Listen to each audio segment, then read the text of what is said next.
White Dog Kingdom would even exist. Zhang Xiaochuan knew that explaining too much now was useless. People cannot believe in things beyond their comprehension. Despite having seen rifles and helicopters, it was still difficult to change Luo Tuahu's ingrained way of thinking.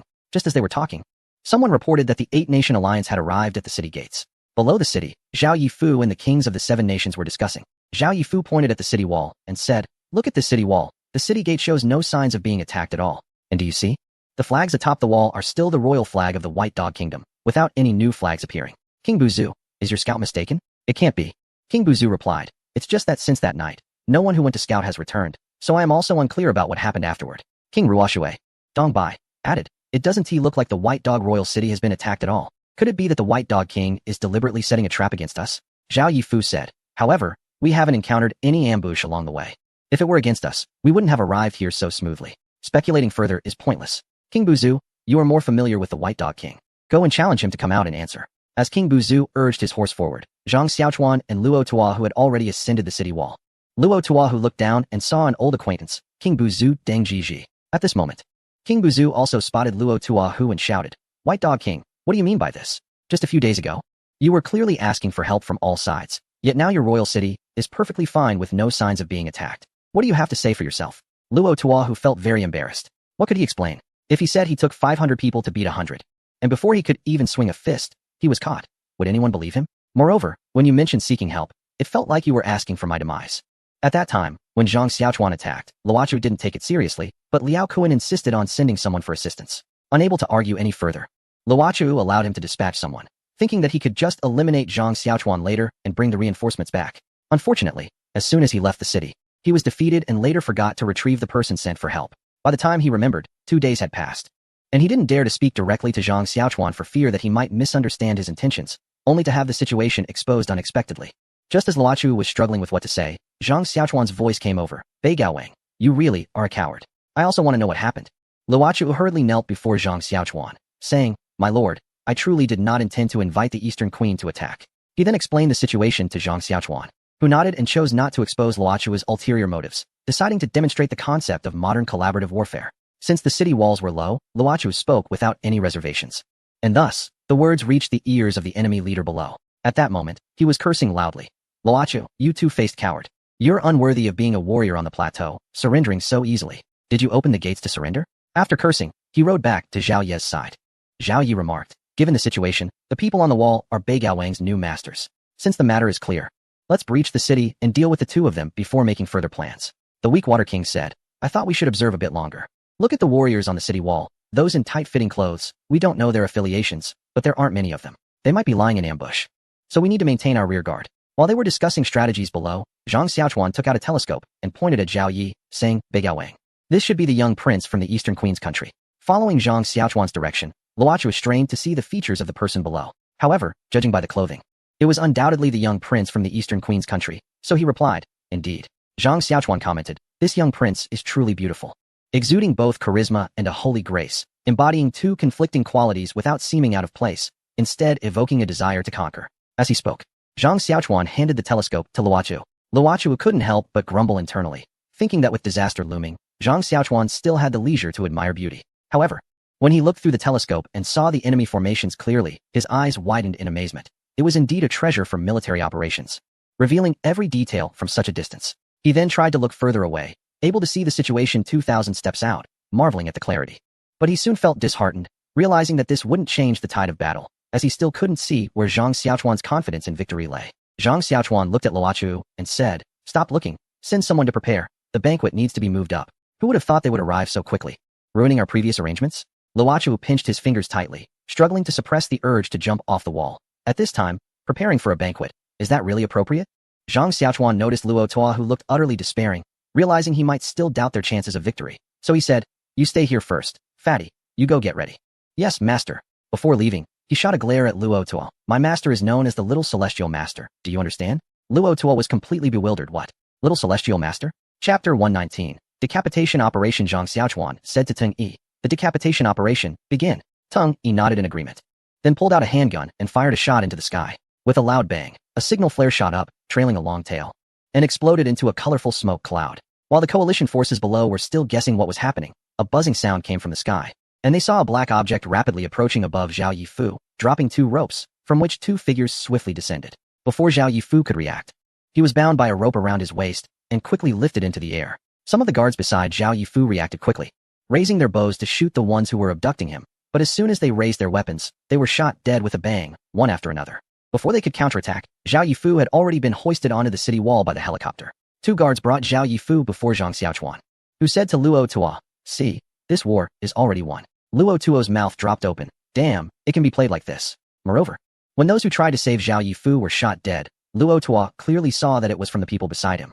Not expecting such rapid fire and powerful weapons could shoot so far. No wonder they were so calm. It seemed that even with 20,000 men on the other side, it wouldn't be enough to fight. Thinking this, Luo Tuo knelt down. The little celestial master has profound skills and such divine weapons. Surely you can sweep through the world. I am willing to follow the little celestial master to conquer the realm. Zhang Xiaochuan kicked him. Don't call me little celestial master from now on. Let's welcome the Eastern Princess together. Saying this, he stretched out his arms and gave Zhao Yifu a bear hug. Welcome, Eastern Princess. I have prepared delicacies to greet you. Zhao Yifu tried to break free, but her hands were tightly controlled, leaving her to twist her body. As a result of this movement, their bodies rubbed against each other, and Zhang Xiaochuan felt a wave of comfort. To avoid embarrassment, he quickly let go. Otherwise, he would definitely pitch a tent the next second. And who would have thought this would help him dodge a bullet? Just as Zhang Xiaochuan pulled back, Zhao Yifu's knee bumped against him, brushing past his vital area. Zhang Xiaochuan patted his chest. That was close. This little princess is a bit fierce, but soon enough, I'll make sure you won't be so fierce. He then commanded, firepower deterrence. Tung Yi made a spinning gesture towards the helicopter, which flew back up, hovering over the army. Tung Yi shouted, "You are now within our firepower coverage. Simply put, I can decide who dies with just a wave of my hand." As he pointed at the royal flag of Zhao Yifu, a gunshot rang out, and the royal flag was severed in response. The coalition below was completely intimidated at this moment, still unclear about the situation when their commander was taken away. The unknown is the most frightening. So although there were 20,000 cavalry, they dared not make a move. At this time, Tung Yi's voice came again. Now you have only 2 choices, surrender or die. You have 10 breaths to consider. To prevent escape, I will start killing from the back row. The countdown begins now. At this moment, the thoughts of those below were varied. What is a countdown? 10 breaths to consider surrender? The queen has been captured. How can we fight? What about those flying figures? Are they not divine beings? One person in the last row thought, if I turn back now, they shouldn't be able to catch me. And with that thought, he tightened his legs around the horse's belly and pulled the reins to turn the horse around and gallop away. But just after running less than 10 meters, there was a loud bang, and the fleeing person fell heavily to the ground, clearly dead. Ting Yi's voice came again. 10. The kings of the 7 nations looked at each other, having never fought such a battle before. 9. The king of Weakwater said, think of a way. Are we really just standing here waiting to die? 8. The king of Southwater said, their killing methods are extremely strange, we can't defend against them. 7. The king of Buju said, I see that old Luo Tuo is looking radiant, surrendering shouldn't be too bad. 6. The king of Weakwater said, but now the young king has to make the decision. 5. The king of Jelland said, the young king has been captured. What can we do? 4. Zhao Yifu looked at the 7 kings hesitating, thinking they were worried about their own safety.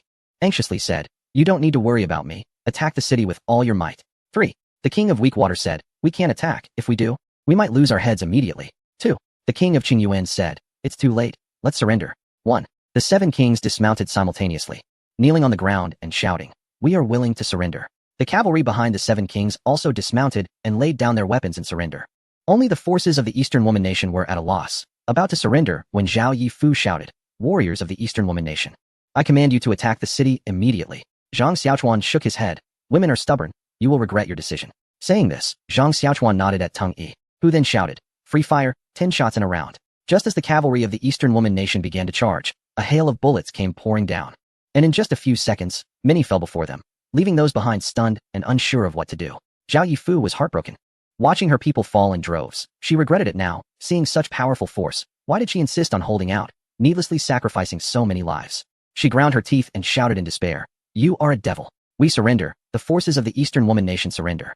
Although it was only a round of rapid fire, the 7 kings below were terrified. What kind of divine weapon was this? They saw one person holding a strange iron lump in an unusual posture, and it felt like no one had even moved. Yet nearly 1,000 people were eliminated just like that. With the forces of the Eastern Woman Nation laying down their weapons, the entire battle ended in a strange manner. Luo Tuo, who felt as if he were dreaming, his 500 men had just vanished, which was truly terrifying. It seemed these divine soldiers used no effort at all, as if they could shoot continuously. Zhang Xiaochuan looked at Zhao Yifu, whose eyes were red and swollen, and said, if I had known it would end up like this, why did we bother in the first place? Sigh women. As he spoke, He pinched Zhao Yifu's delicate face and turned it toward the battlefield.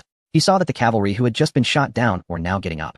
It turned out that the horses had been the ones killed, which was less frightening than it appeared at first. Zhang Xiaochuan added, "Remember, you owe me 1,000 horses."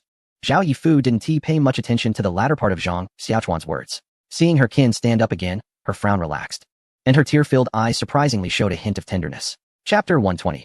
Little Wang Yunduo. Zhang Xiaochuan kicked Luo Tuohu, saying, "Hurry up and send someone to collect the prisoners of war. Dig more pits and fix more kitchens. So many people will drain my resources." Luo Tuohu appreciated this kick very much, thinking that their relationship had deepened since Zhang Xiaochuan only treated his closest subordinates this way, similar to how he treated Teng Yi and Huang Pengzi, while being polite to others. If Zhang Xiaochuan knew Luo Tuohu's thoughts, he would definitely never kick him again. The reception of the prisoners went very smoothly. In their eyes, Zhang Xiaochuan was like a deity. This was due to Huang Pengzi using the title of Little Celestial Master to mock Luo Tuohu, making it so that now even the 9 kings regarded Zhang Xiaochuan as a disciple of a great ancestor. Zhang Xiaochuan had to issue a ban to the 9 kings, forbidding anyone from calling him Little Celestial Master, as it was increasingly resembling something superstitious. Next came the banquet, which was similar to the conquest of the White Dog Kingdom, with one difference: Luo Tuohu could now freely mock the other 7 kings. Zhang Xiaochuan, however, was distracted by Zhao Yifu. After all, who hadn't seen Journey to the West in their childhood? Who wouldn't want to conquer the kingdom of women? The beautiful queen was right in front of him. A mix of beauty, uniform, and character, combined with the battlefield narrative, was simply unbeatable.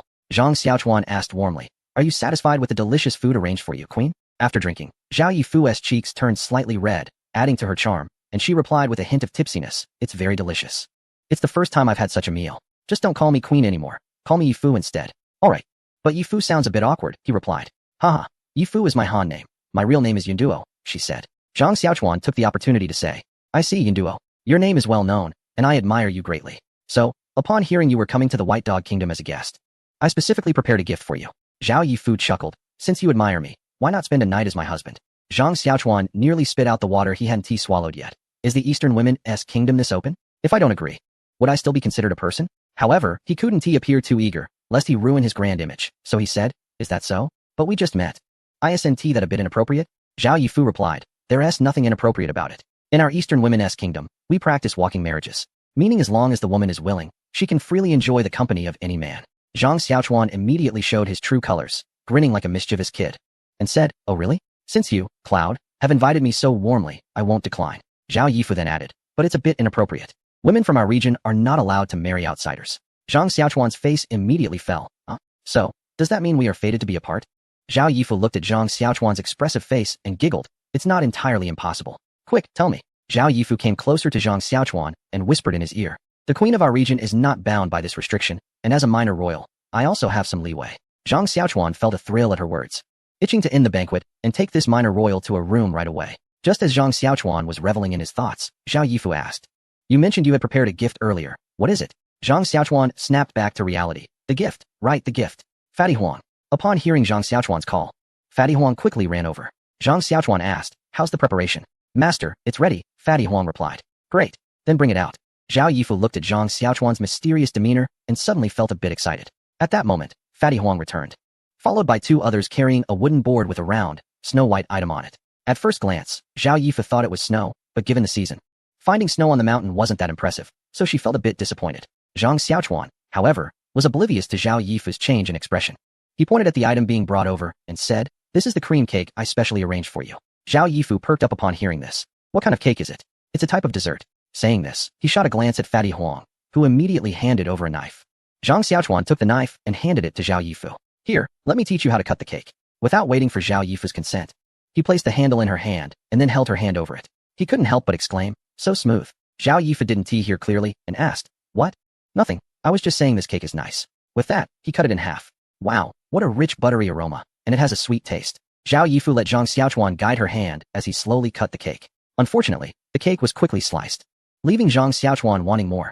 He thought Fatty Huang made it too small, and that deserved a low rating. After cutting, Zhao Yifu eagerly scraped some cream with her finger and tasted it. Wow, so sweet and smooth. Fatty Huang immediately organized for the cake to be portioned into small plates.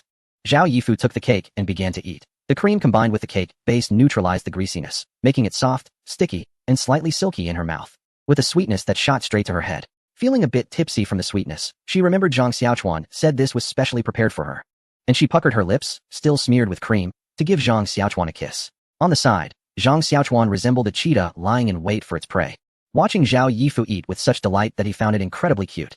Just as Zhao Yifu attempted to sneak a bite at him, he caught her perfectly and instinctively pulled her closer. Perhaps the gesture was too intimate, causing Zhao Yifu to leap back like a startled fawn.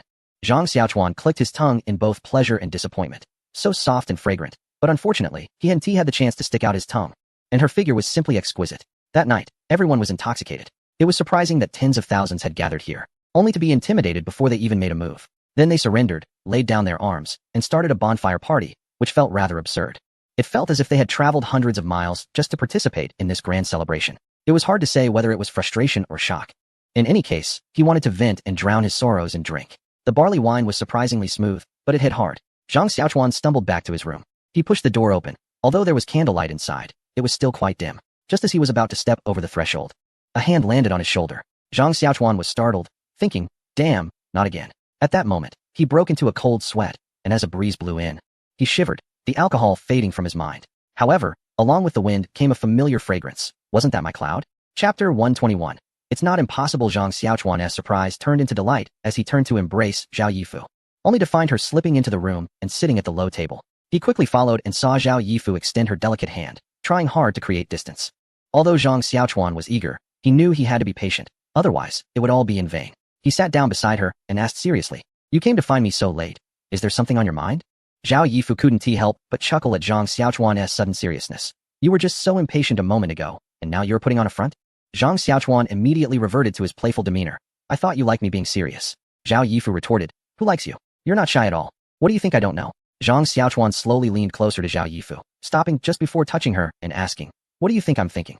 Zhao Yifu pulled away again, using her hand to push against him. "What else could you men think about? Just a lecture." Realizing his advance had failed, Zhang Xiaochuan sat back down. "If you know what I'm thinking, then are you going to fulfill my wish?" Zhao Yifu teased, "It's not impossible, but what? But you have to sing me a love song to touch my heart." Zhang Xiaochuan thought to himself, singing a love song? That's easy. I've got plenty of songs to hum from the future. After all, they call me the little prince of love songs at karaoke. As he thought, he gradually leaned closer to Zhao Yifu again, saying, "Is that all? Don't go back on your word. Come sit closer, so I can brew my feelings." This time, Zhao Yifu didn't dodge, but quietly gazed at Zhang Xiaochuan. Her stare quickened his pulse, and he cleared his throat while deciding which song to sing. Zhang Xiaochuan sang, "You ask me how deep my love for you is, how much I love you." The lyrics were simple and straightforward, yet explicit, accompanied by a long and melodious tune that conveyed deep affection. While singing, he also exchanged glances with Zhao Yifu, and to everyone's surprise, this fierce woman seemed a bit shy, clearly caught up in the moment. When the second verse reached the part about a gentle kiss, he slowly leaned in for a kiss, and Zhao Yifu complied perfectly, behaving like a docile rabbit, allowing him to take the lead. In an instant, the atmosphere was filled with spring breezes, and the night was filled with unexpected turns. The next day, Zhang Xiaochuan slept until noon and felt a bit weak in the legs. Zhao Yifu, having experienced intimacy for the first time, was also enduring discomfort. Sitting in the great hall with several kings, waiting for Zhang Xiaochuan. When Zhang Xiaochuan finally took his seat, still yawning, he noticed Zhao Yifu's haggard face and immediately jumped up from his chair, reaching out to gently touch her face. "How did you end up looking like this?" He turned to Huang Pengzi and said, "Huang Pengzi, go prepare some sweet water." Then he addressed the other 8 kings. "The meeting is postponed. Everyone can go back today." Zhao Yifu pushed Zhang Xiaochuan's hand away and interjected, "No, I'm fine. You can proceed with the meeting." Concerned, Zhang Xiaochuan replied, "It's fine to wait a day. I didn't take care of you. Stop it." Despite Zhao Yifu's tough demeanor, she couldn't handle Zhang Xiaochuan's earnest words, her face turning beet red. Seeing that she was genuinely upset, Zhang Xiaochuan returned to his seat, saying, "All right, I won't say more. Let's discuss the matters at hand." At that moment, Huang Pengzi brought in the sweet water. Zhang Xiaochuan stood up to feed Zhao Yifu, but a fierce glare from her made him retreat. Although she appeared angry, inside she felt incredibly sweet and enjoyed the pampering. Once Zhao Yifu finished the sweet water, Zhang Xiaochuan regained his composure and prepared to discuss the matters. However, he then noticed the other 8 kings looking at him with strange expressions. Luo Tuahu, understanding Zhang Xiaochuan's temperament, teased, "Congratulations, your majesty, on achieving your wish and embracing a beauty." Zhang Xiaochuan grinned and replied, "What nonsense are you talking?" Seeing Luo Tuahu's flattery hit the mark, the other kings also chimed in with congratulations, causing Zhao Yifu's face to flush with embarrassment as she glared at Zhang Xiaochuan. He awkwardly smiled and returned to the topic. "All right, let's discuss the matters of allegiance today." Upon hearing that the conditions for allegiance would finally be discussed, everyone sat up straight and listened attentively. "You all must have realized by now that I was not sent by the Tang dynasty. I only attacked because someone from Luo Tuahu's side kidnapped my fiancée, which made me furious and led me to invade the Baigo kingdom." Zhang Xiaochuan glanced at Zhao Yifu, and seeing her expression unchanged, he continued, Who would have thought it would evolve into what it is now? Therefore, I have no intention of occupying or ruling over you. What I seek is peaceful coexistence and mutual benefit. Zhang Xiaochuan's words sounded refreshing, but the others merely treated it as a novelty. In a society where the strong prey on the weak, who would believe that someone with such formidable power genuinely wanted peace? Everyone was now waiting to hear the conditions he would propose. I am willing to sign an alliance treaty with you, which mainly includes 3 points. 1. I am allowed to build factories, shops, and engage in free trade in your territories. I will not pay taxes, but I will pay rent for the land and purchase livestock, dairy products, furs, and medicinal materials at high prices, while selling salt, iron, tea, and other goods to you at low prices. 2. I am permitted to recruit citizens from various countries to work in the factories, which will be voluntary, and I will provide compensation. 3. I will establish schools, and all countries must send their eligible children to school. This is mandatory, but education will be completely free. After completing their studies, staying or leaving will be voluntary, and those who are willing to work for me can receive high rewards. The first 2 points indeed offer mutual benefits, and they have no concept of tax collection. However, purchasing local specialties at high prices and selling salt, iron, and tea at low prices is undoubtedly the greatest advantage. But the crowd has not been blinded by profit. The third point is a hidden agenda. If all the children are sent to school, learning the language and literature, over generations, wouldn't they be assimilated? However, the language and literature can enhance their ability to inherit and communicate externally, fundamentally changing their resource-scarce, semi-nomadic lives. Thus, agreeing or not is truly a difficult decision. After exchanging opinions among themselves, they seemed to be at an impasse. Zhang Xiaochuan noticed that after a brief discussion, everyone was stuck, neither agreeing nor rejecting. He then asked, if anyone has questions, feel free to bring them up. Holding back can cause internal injury. The kings looked at each other, unsure of how to respond. Luo Tuahu suddenly thought that although this was not a problem posed by Zhang Xiaochuan, it was difficult for him to decide. So it was better to express it openly. He said, Your Majesty, it's not that your conditions are problematic. It's just that we cannot measure the gains and losses, making it hard to choose. Luo Tuahu articulated everyone's concerns. And Zhang Xiaochuan laughed heartily after hearing it. How naive. I thought only the aristocrats of the Central Plains were naive. But I didn't expect you free-spirited nomads to be naive as well. You are worried about losing your traditions and being assimilated. Are you concerned that your lives might improve if I offer it to you? As he spoke, Zhang Xiaochuan took an AK-47 from Tung Yi and held it in front of the ninth king. Would you be willing to give up your curved knives and spears for this powerful weapon? Isn't this changing your traditions? Although the ninth king knew Zhang Xiaochuan was just making a metaphor, he couldn't help but swallow hard. With such a weapon, they could dominate the plateau and no longer be exploited by larger tribes. The weak Water King couldn't help but ask, can you really give this to us? No. Chapter 122, United Kings. Zhang Xiaochuan said as he returned the gun to Tung Yi. The ninth king felt utterly disappointed upon hearing Zhang Xiaochuan's refusal. However, Zhang Xiaochuan's next sentence pulled them back from despair, but the knowledge I impart can help you easily manufacture such weapons in the future. The weak Water King voiced the doubts of the other 8 kings. Is that true? But it seems that the culture of the Han people doesn't have knowledge in this area. Although what I teach includes Han culture, it is primarily to help everyone learn to read and understand the principles of propriety, righteousness, integrity, and shame. More professors teach scientific knowledge, and to elaborate further would be beyond your understanding. However, I can assure you that as long as your children graduate from my school, they will definitely be able to produce today's weaponry. The king of weak water raised the common question, are you telling the truth? The response was, Chinese people do not deceive each other. What does this mean? It means, let us leave it at that. You can accept it or reject it. But if you reject it, the third option will be cancelled. Zhao Yifu said, allow us to discuss this for a moment. All right. Saying this, Zhang Xiaochuan stepped outside, leaving the venue for them. However, Zhang Xiaochuan knew that the discussion would likely result in agreement, as the temptation he offered was too great.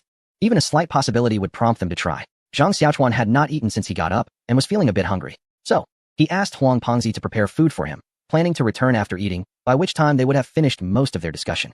When Zhang Xiaochuan sat down again, Zhao Yifu said, we agree to the third condition, but I want to know where they will be studying. Upon hearing this, Zhang Xiaochuan confirmed his earlier speculation and outlined his plan based on Zhao Yifu's question. The school is divided into 3 stages. The first stage, called elementary education, targets ages 5 to 10, focusing on basic literacy and mathematics. I will establish schools in your countries and arrange for teachers to educate them. The second stage, known as secondary education, targets ages 10 to 15, where students will learn advanced language and mathematics, as well as basic scientific knowledge, also within your countries. The third stage, known as tertiary education, targets ages 15 to 20, focusing on the application of science, which will require attending the university I founded, the Great Tang University of Technology. You should know that completing the first 2 stages will be more than enough for roles such as clerks or traders. However, to manufacture the weapons I currently use, one must complete university education. Zhang Xiaochuan provided detailed information, and they listened attentively. However, by the end, their expressions fell. With the time needed for children to complete their studies and the preparation for establishing schools, it would take at least 20 years to produce such formidable weapons. Zhao Yifu voiced the collective thought. So, if we want to obtain these weapons, it will take 20 years? Zhang Xiaochuan gazed deeply at Zhao Yifu. Do you want it, Yanduo? Although Zhao Yifu felt a chill from his intense gaze, he could not react negatively and simply replied, yes. No problem. I will have someone bring it to you right away. Zhao Yifu thought he misheard. What did you say? Zhang Xiaochuan replied. I said I would bring it to you immediately. What's wrong? Zhao Yifu excitedly stood up. You're not deceiving me? Zhang Xiaochuan also stood up, walked to Zhao Yifu's side, and wrapped his arm around her waist. Once we finish talking, I will take you to get it. After saying this, he turned and returned to his seat. Before he could settle in, he heard the other 8 leaders urgently exclaiming, My lord, what about us? Can we get some for our country? My lord, what about us in Weakwater? My lord, how about for our Buzhu country? Zhang Xiaochuan raised his hand to calm them. All right, everyone will get some. Let us finish the discussion at hand first. Once the crowd quieted down, Zhang Xiaochuan continued. Does anyone have any opinions on the cooperation terms? The king of the neighboring country said, The opinions are gone, but since your leader has defeated us, do we not need to pay tribute or something? Zhang Xiaochuan chuckled. I'm not here to conquer you. I am a citizen of the Tang dynasty. It wouldn't be appropriate for you to pay tribute to me, and I don't want to rebel either. From now on, you don't need to call me your leader. Before Zhang Xiaochuan could finish, Luo Tua interrupted him. That won't do. You defeated us, so you are our leader. It felt a bit odd to be called a subordinate. But thinking about his current situation and his identity as part of the elite guard, he realized that having his own power might be useful if things turned sour with the Tang Emperor. With that in mind, Zhang Xiaochuan said, All right, but for now, my identity should remain concealed. You are still officially recognized as the Eastern Girl Kingdom. If a strong enemy attacks, I will protect you. But I must make one thing clear. I will not tolerate any wavering. The 9 kings stood up and knelt before Zhang Xiaochuan, exclaiming, We are willing to serve. The sudden silence created an awkward atmosphere. Typically, when people express their willingness to submit, they mention titles, such as willing to serve the emperor of the Tang dynasty or submit to the king. However, it felt inappropriate to call Zhang Xiaochuan by name, and there was no title to use, leaving everyone in an uncomfortable silence. Suddenly, inspiration struck Zhang Xiaochuan, and he said, Since we are a united alliance of 9 nations, why don't I call myself the United King? What do you all think? The 9 kings responded in unison. We are willing to serve United King Zhang Xiaochuan as our leader and pledge to follow him to the death. He never expected that he would inadvertently become the United King. It was quite impressive, even if it was self-proclaimed. He would eventually make this title meaningful. Next, they naturally needed to practice shooting. Zhang Xiaochuan had already arranged for a shooting range to be prepared. By the time he and the 9 kings arrived, all the targets were set up. Zhang Xiaochuan walked closely beside Zhao Yifu and asked him, Does it still hurt? Zhao Yifu turned red in response and pinched Zhang Xiaochuan, causing him to jump in surprise. As they were playfully bantering, they reached the shooting range. There were several tables lined up, with a neat row of 20 AK-47s placed on them. The 9 kings' eyes widened in amazement, and they rushed over, each taking one in hand, unsure of how to use it. Only Luo Tua, who had seen a gun fired up close, held it properly, resting it against his shoulder. The others imitated him, but they hadn't turned off the safety or loaded the guns, so it was no different from holding a stick. Zhang Xiaochuan had to instruct Teng Yi to demonstrate in front of them, explaining as he went along. Once everyone learned how to handle the guns, they began live-fire shooting. The results were acceptable to Zhang Xiaochuan. At least they were not as extreme as the elite guard. After the 9 kings had actually fired their weapons, they truly felt the terror of firearms. Although there was some recoil that exerted pressure on the body, it was negligible compared to using bows and arrows.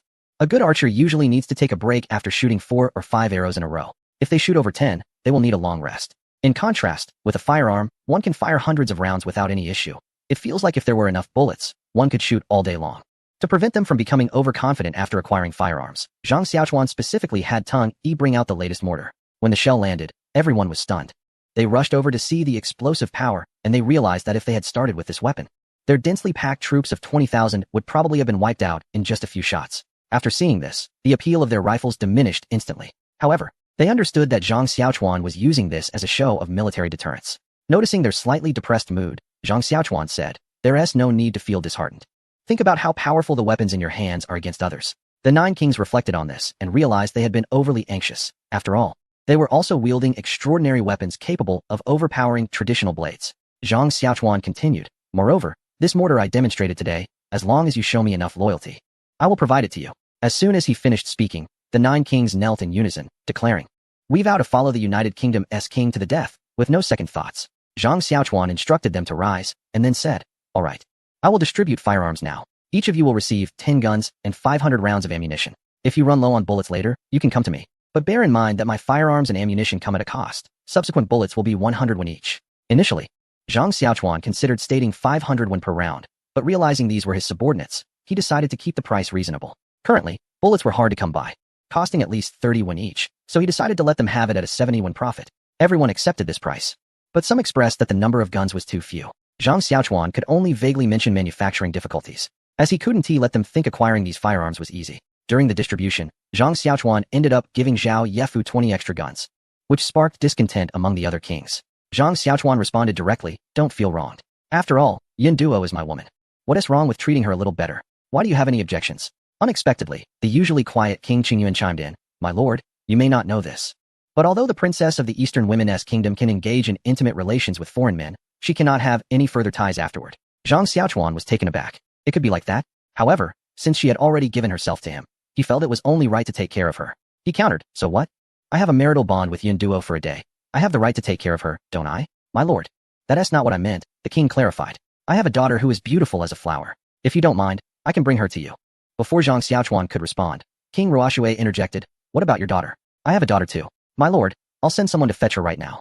King Nanshui also refused to back down. "My lord, although I don't have a daughter, my sister is unmatched in beauty and still unmarried. I can send someone to bring her here." The remaining kings also expressed that they had beautiful women to offer.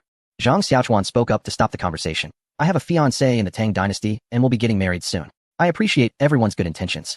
Little did he know that as soon as he said this, Luo Tua jumped out again. "I heard that the emperor of the Tang dynasty has 3,000 people in his harem, and the ruler is a great monarch of all time. These few are nothing. I have 20 beauties in my own harem." Conquering Zhao Yefu stems from the obsession of the kingdom of women, plus which man isn't fond of beauty. That's why I pushed Zhao Yefu down. And now you're saying to bring me 8 more at once? My waist can't handle it. Zhang Xiaochuan was about to retort when he saw a helicopter belonging to Mo Tianji hovering in the sky. Although this wasn't the first time everyone had seen a helicopter, they were still very impressed. The helicopter lowered a small container and then flew to the side to land again. Zhang Xiaochuan looked at Mo Tianji as he descended and asked, "Did you bring the items?" Mo Tianji didn't answer directly. Instead, he pushed his stylish goggles up to his forehead and slowly took out a briefcase-sized item from behind him. Zhang Xiaochuan didn't wait for Mo Tianji to speak and quickly grabbed the case, turning around to enthusiastically show Zhao Yefu, "Look at the gift I prepared for you." Zhao Yefu saw this exquisite briefcase for the first time. Just the smooth, glossy exterior made it look very high-end. Eager to open it, she fumbled around for a while but found she didn't know how to open it. Discouraged, she shot a glance at Zhang Xiaochuan that was both reproachful and charming. Zhang Xiaochuan felt a stir in his heart from her gaze, secretly cursing that she was truly enchanting. However, he didn't waste any time and immediately took the case back, explaining to Zhao Yefu, "Look here, there's a mechanism. Press it down firmly, and the case will open." Zhao Yefu took the case back and gently pressed it. The lid popped open on its own, and she couldn't help but exclaim, "It opened." Inside the case were 2 items partially embedded, one in an L shape and the other straight. The L-shaped item was naturally a pistol, and the straight item was a magazine. This was made by Zhang Xiaochuan based on the P365 series pistol from a later Swiss arms manufacturer. This pistol is a compact model, small yet superior in performance. Zhao Yefu found it very exquisite and couldn't wait to hold the pistol in her hand. It was cold and slightly heavy, but it gave her a strong sense of security. Looking at the dark muzzle, Zhao Yefu understood it was similar to an AK-47. Zhang Xiaochuan added from the side, "This is called a pistol, easy to carry. I specially prepared it for your self-defense, and the magazine is next to it." Upon hearing magazine, Zhao Yefu immediately picked it up. With her previous experience using a rifle, she easily attached the magazine to the pistol.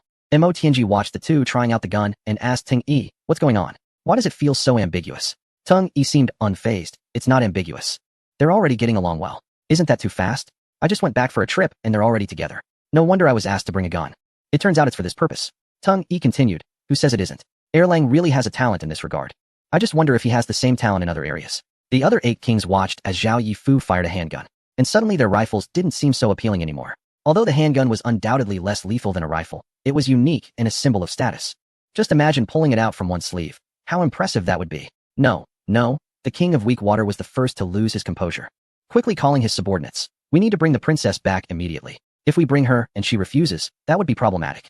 Just send her directly to Shu Prefecture, and prepare enough gold and silver as her dowry. Hurry." The king of weak water was so excited that he didn't bother to lower his voice, and the other 7 kings heard him clearly. Upon reflection, they thought this was a good plan and began to make arrangements. The next day, Zhang Xiaochuan briefed the other kings on the next steps of the plan before dismissing them. Although it was called the 9 Nations, the area was only about the size of 2 prefecture-level cities. Therefore, the milk processing plants would not be built in other nations for the time being. Instead, they would repair the roads between the nations and set up trade stations in each country to collect fresh milk for transport to the processing plants.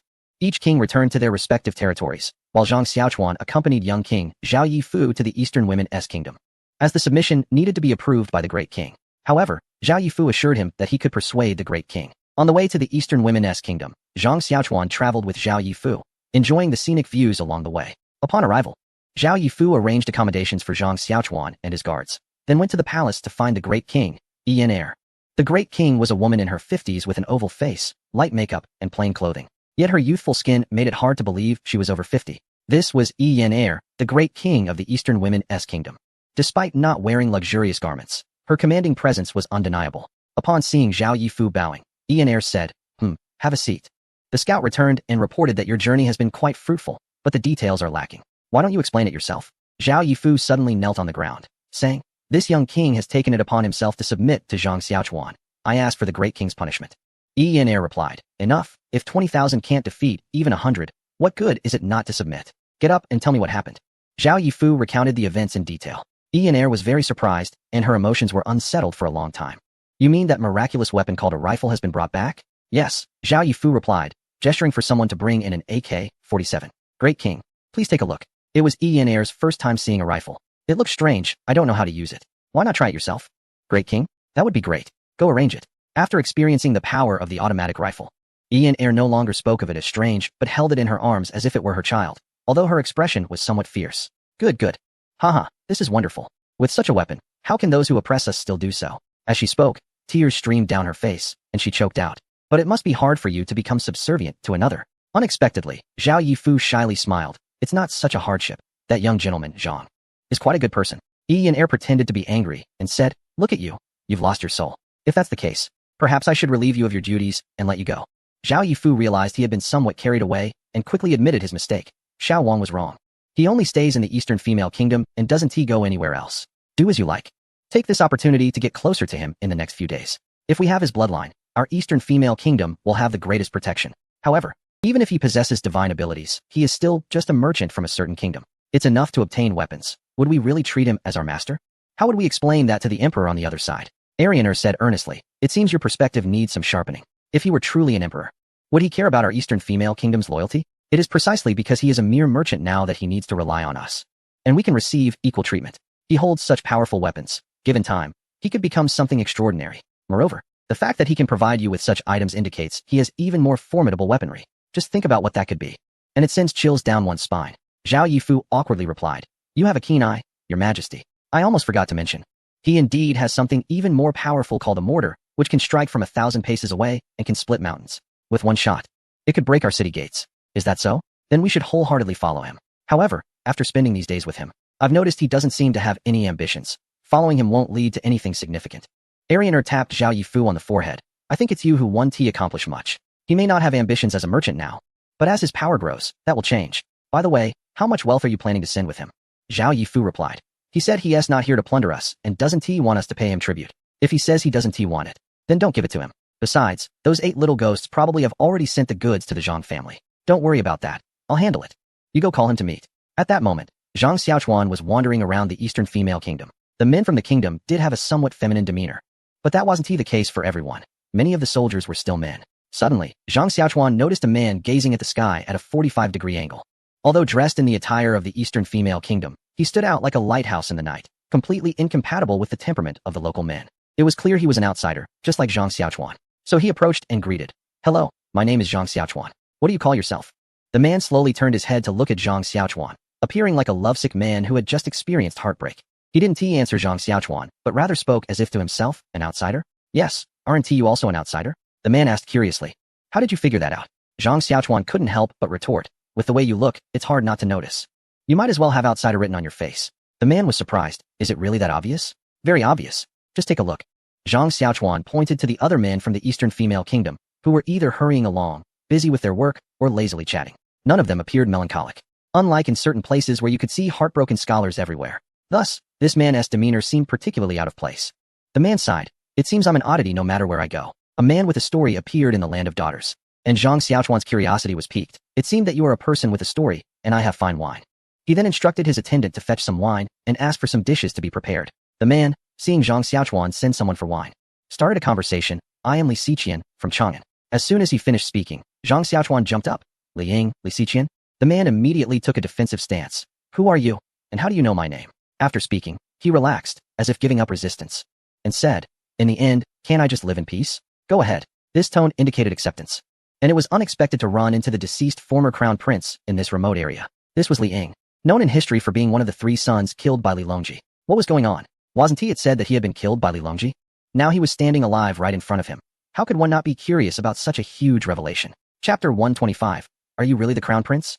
Zhang Xiaochuan set aside his distractions and said to Li Ying, "What are you doing?" "I'm just a merchant." Li Ying seemed a bit skeptical. "How would a merchant know my name?" Zhang Xiaochuan explained, "My elder brother is a general in the court, and he saw it in the official reports. It hasn't been long since it happened, so your name is still fresh in my memory." "I see," Li Ying replied, surprised by the coincidence. "I hope you are not a loose-lipped person." Zhang Xiaochuan assured him, "I'm not one to gossip, but I am quite curious. As mentioned in the reports, your brothers were granted death by the emperor. And such a decisive act of killing 3 sons in one day caused quite a stir in the court and beyond. Yet here you are." Li Ying sighed. "Well, since you have seen through me, let us have a chat. It might ease the burden in my heart." At that moment, the attendant returned, bringing not only wine but also some snacks, and the plump man followed. Zhang Xiaochuan invited Li Ying to eat and talk. Li Ying was not pretentious. The two sat on the ground and began to drink.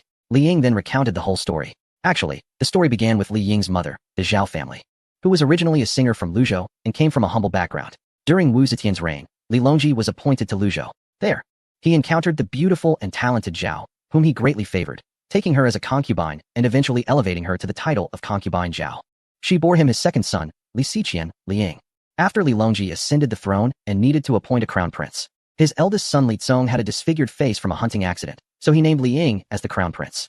Later, Li Longji's exclusive favor for consort Wu led to concubine Zhao losing her position and dying of depression, which caused Li Ying to harbor resentment towards consort Wu and often express thoughts of harming her when he missed his mother. Consort Wu, in alliance with Li Linfu, conspired to convince Li Longji that Li Ying had intentions of rebellion. Although there was no solid evidence of treason, due to consort Wu's constant whispering in his ear, Li Longji inevitably developed a dislike for Li Ying. Seizing the opportunity, Li Longji deposed Li Ying, but throughout history, deposed crown princes have rarely met a good end. Although Li Longji was ruthless, he was not completely cold-hearted. After concubine Zhao's death, he occasionally remembered the woman he once loved. In order to protect Li Ying's life, Li Longji publicly declared him dead, but actually sent him to a neighboring country, allowing him to live. The other 2 brothers were also sent to nearby nations. But Li Ying did not know the specifics. Zhang Xiaochuan listened, feeling a mix of emotions. He did not expect such twists and turns. But he wondered why the emperor would bear such a reputation and not kill them. Was he not afraid that they would return to the capital one day?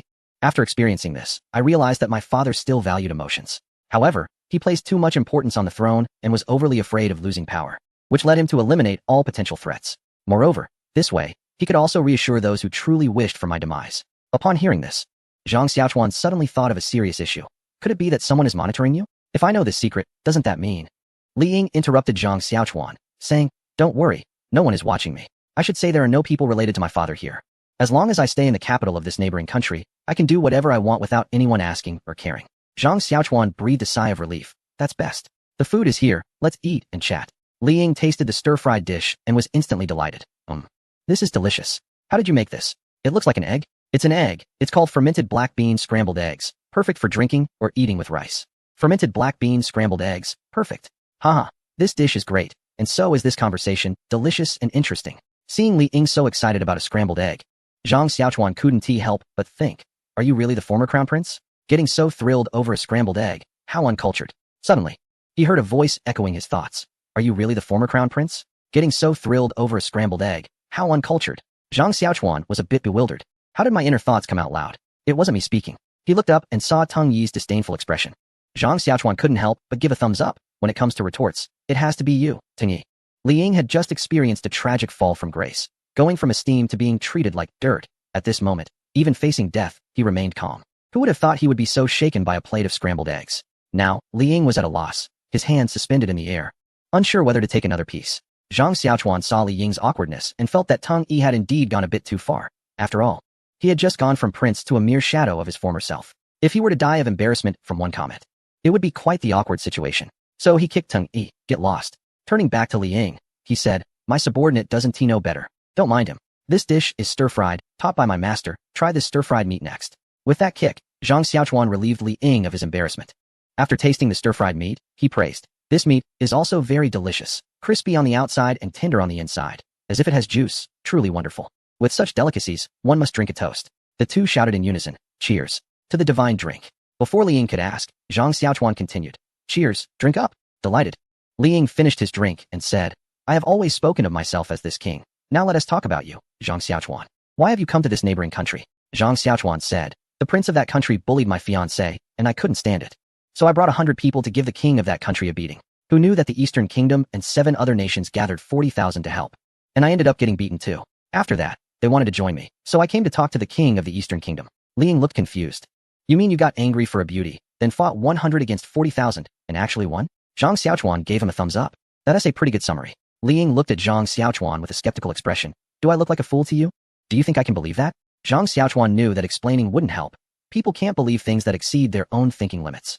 So he changed his story. Alright. I can't fool you. Actually, I've invented a kind of food called cake, which requires a lot of dairy products. So I went to the plateau to negotiate cooperation. Li Ying nodded. Oh, that sounds more reasonable. So you were wandering in the city. Did you run into any obstacles? I can still talk to the king of the Eastern Kingdom, and I can accompany you to meet the queen and help you with a few things. Zhang Xiaochuan quickly waved his hand. No need. No need. There shouldn't be any problems. It's just a formality. I've already reached an agreement with the young king. Zhang Xiaochuan thought to himself. Goodness. Even though you were the former crown prince, I'm declaring myself king to meet my junior, which is essentially equivalent to rebellion. Sending you there would be asking for trouble. It seems I need to ensure that my becoming the overlord of the 9 nations remains a secret. In chapter 126. I want to be a chef. Li Ying, feeling confident about Zhang Xiaochuan's words, raised his cup. Then I'll toast to your success in advance. Zhang Xiaochuan raised his cup as well. Thank you. I wonder what your plans are for the future. Li Ying replied sadly. What plans? It's already come to this. What else can I plan? I can't do anything, and from now on, I can only live this aimless life. Can't do anything? How about herding horses and sheep? How about being a merchant? Or a craftsman? Zhang Xiaochuan asked a series of professions, but Li Ying couldn't hold back. Yes, those can be done. But what's the point? Am I just going to do these things from now on? Then what do you want to do? The key is that you're just a commoner now. How will you live if you don't do these things? Li Ying looked at Zhang Xiaochuan in bewilderment. My living expenses are naturally provided by the royal family of the Eastern Kingdom. Why would I need to do those? So you're currently worry-free, idle, and just passing time? Yeah, so what is the meaning of life? Zhang Xiaochuan felt frustrated and wanted to bang his head against a wall. Even the most down-and-out prince isn't comparable to an ordinary person. How can you be dissatisfied with such a perfect laid-back life? That's the goal I strived for in my previous life. This useless person truly doesn't know how to appreciate his fortune. An evil thought crossed Zhang Xiaochuan's mind. He made a decision. He wanted to help this useless former prince find a purpose in life. He couldn't stand seeing someone carefree, doing nothing, and able to flirt with beauties from the Eastern Kingdom all the time. A fine young man like him shouldn't be so despondent.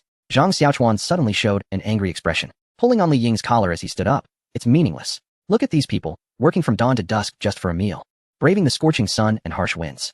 They are still being exploited by you, the authorities. Despite their hard work, they barely manage to make ends meet. Yet you, living such a good life, still find life meaningless. Li Ying was taken aback by his words, but soon retorted, what do you know? Since I was born, I've been learning how to govern the country. I've been preparing for that high position since I was 8, studying knowledge, strategies, etiquette, speech, walking, and even how to eat, all to become a qualified emperor. Li Ying continued, panting, being an emperor is my reason for living, but now I have nothing. What do you want me to do? How can I accept this? 30 years. 30 years of effort, and it's all turned into a joke. Zhang Xiaochuan let Li Ying shout. After he finished, Li Ying quickly calmed down, perhaps influenced by his education to become an emperor, learning to control emotions and stay rational at all times. Once he was calm, Li Ying looked at Zhang Xiaochuan. Thank you. It feels much better to let it out. Zhang Xiaochuan patted Li Ying on the shoulder like an old friend. Actually, becoming an emperor is the meaning of survival for a crown prince, not for life itself. You're so young. You could choose to be a poet, a painter, or even a chef. I want to be a chef. Li Ying interrupted Zhang Xiaochuan, feeling very uncomfortable. I was just getting to the emotional stage of my persuasion, not even close to my goal, and he decided for himself. This wasn't my purpose either. What kind of chef would he be? He should wait for me to lay the groundwork and guide him to discover his own value. I wanted to convince him to work for me. After all, it's hard to find educated people these days, especially those with top-tier education. No, how can a crown prince be a chef? I'm just an ordinary citizen now. Being a chef is quite reasonable, and I want to learn how to cook these dishes. Li Ying pointed seriously at the stir-fried dish on the table. Zhang Xiaochuan tried to dissuade him. No? What's so good about being a chef? The oil and smoke are so heavy, and the world is so big. Don't you want to explore it? Li Ying countered. Can I even explore? It seems not. Don't you want to enter the officialdom, marry, and have children? It seems not either. Let me think about it. Li Ying looked at Zhang Xiaochuan with a strange expression. What are you trying to say? I mean, your knowledge is so high. It would be a pity to be a chef. Have you considered teaching? The impact of education is very significant. Don't you think that's more meaningful than being a chef? Not at all, Li Ying replied. By the way, keep this servant here to teach me cooking, or I'll have the queen refuse to cooperate with you. Hey, you actually know how to threaten me. Looks like this kid is quite clever. Once my academy is established, I'll definitely bring you in as the principal. But on the surface, Zhang Xiaochuan had to agree with Li Ying first. planning to have Huang Pengzi brainwash him later. Just as Zhang Xiaochuan was about to change the subject and persuade Li Ying, a guard from the Eastern Kingdom approached them. Zhang Gong, the queen summons you, please follow me. Zhang Xiaochuan responded to the guard and said to Li Ying, nice to meet you. It seems things have worked out. I'll take my leave now, until we meet again. Li Ying replied, I didn't expect to meet such an interesting person like you here. I look forward to seeing you again, safe travels. As Li Ying watched Zhang Xiaochuan's departing figure, she fell into deep thought, reflecting on both him and herself. Zhang Xiaochuan followed the guard to the palace, where Zhao Yifu was already waiting at the entrance. Seeing Zhang Xiaochuan arrive, he quickly approached. I've already discussed everything with the king. All your previous requests have been agreed upon. How will you thank me? Zhang Xiaochuan, feeling Zhao Yifu was too close, couldn't help but give him a kiss on the cheek. Zhao Yifu jumped back, momentarily at a loss for words. You. Zhang Xiaochuan, slightly apologetic, said, sorry, you're just too tempting. I couldn't help myself. Zhao Yifu quickly regained his composure. Forget it. Just tell me how you'll thank me. Zhao Yifu's discussion with the queen was essentially about persuading her to surrender, making her realize the reality and not resist. Now, with Zhao Yifu speaking as if it were a great achievement, Zhang Xiaochuan could see the intent written all over his face. Clearly saying, hurry up and give me a way out, I want to negotiate. Zhang Xiaochuan followed up, yes, I owe you a big thank you.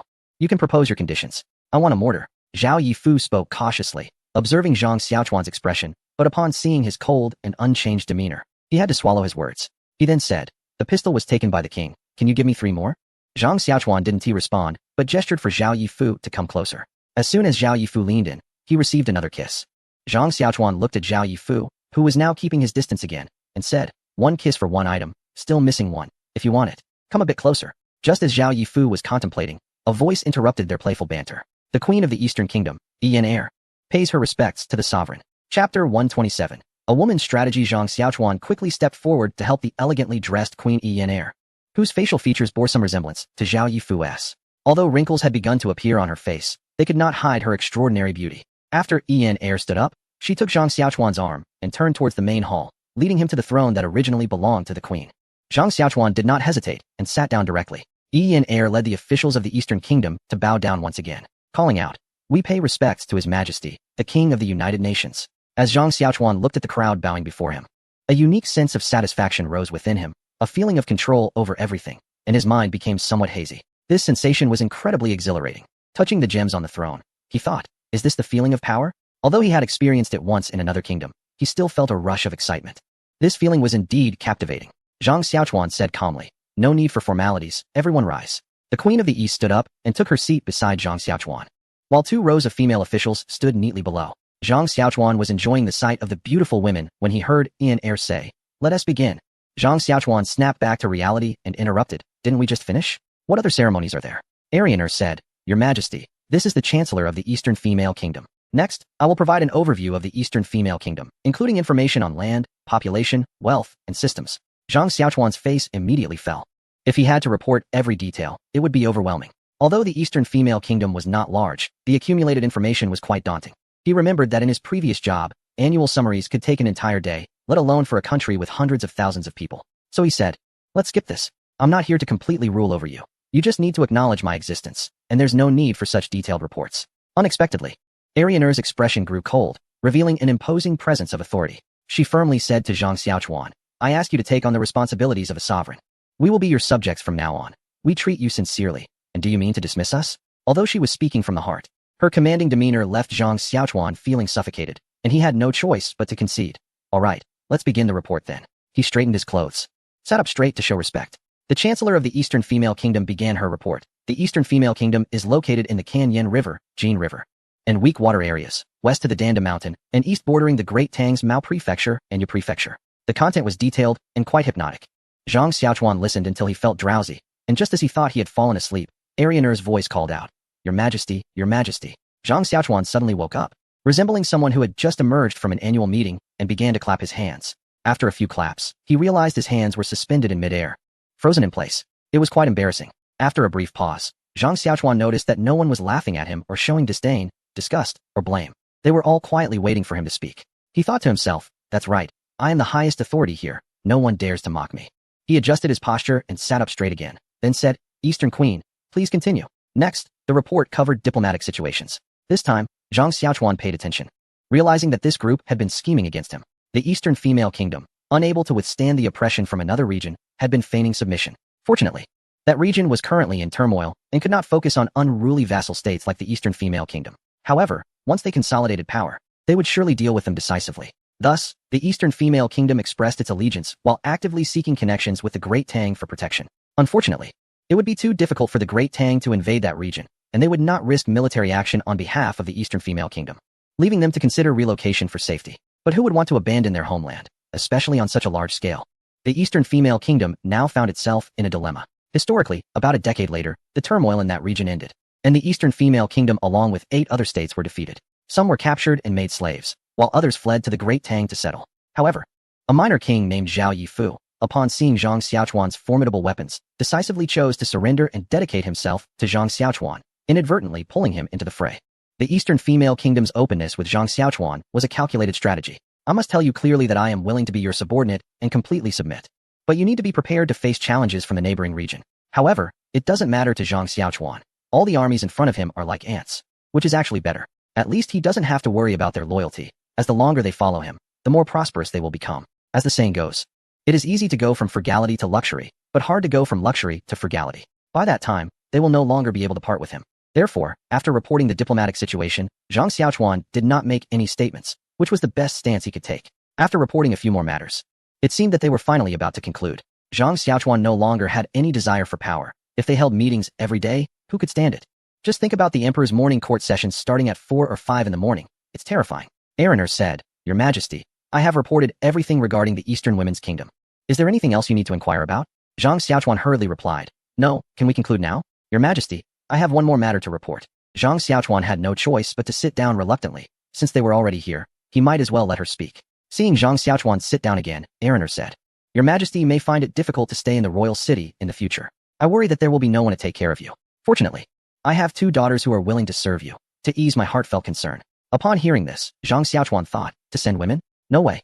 I absolutely cannot accept this.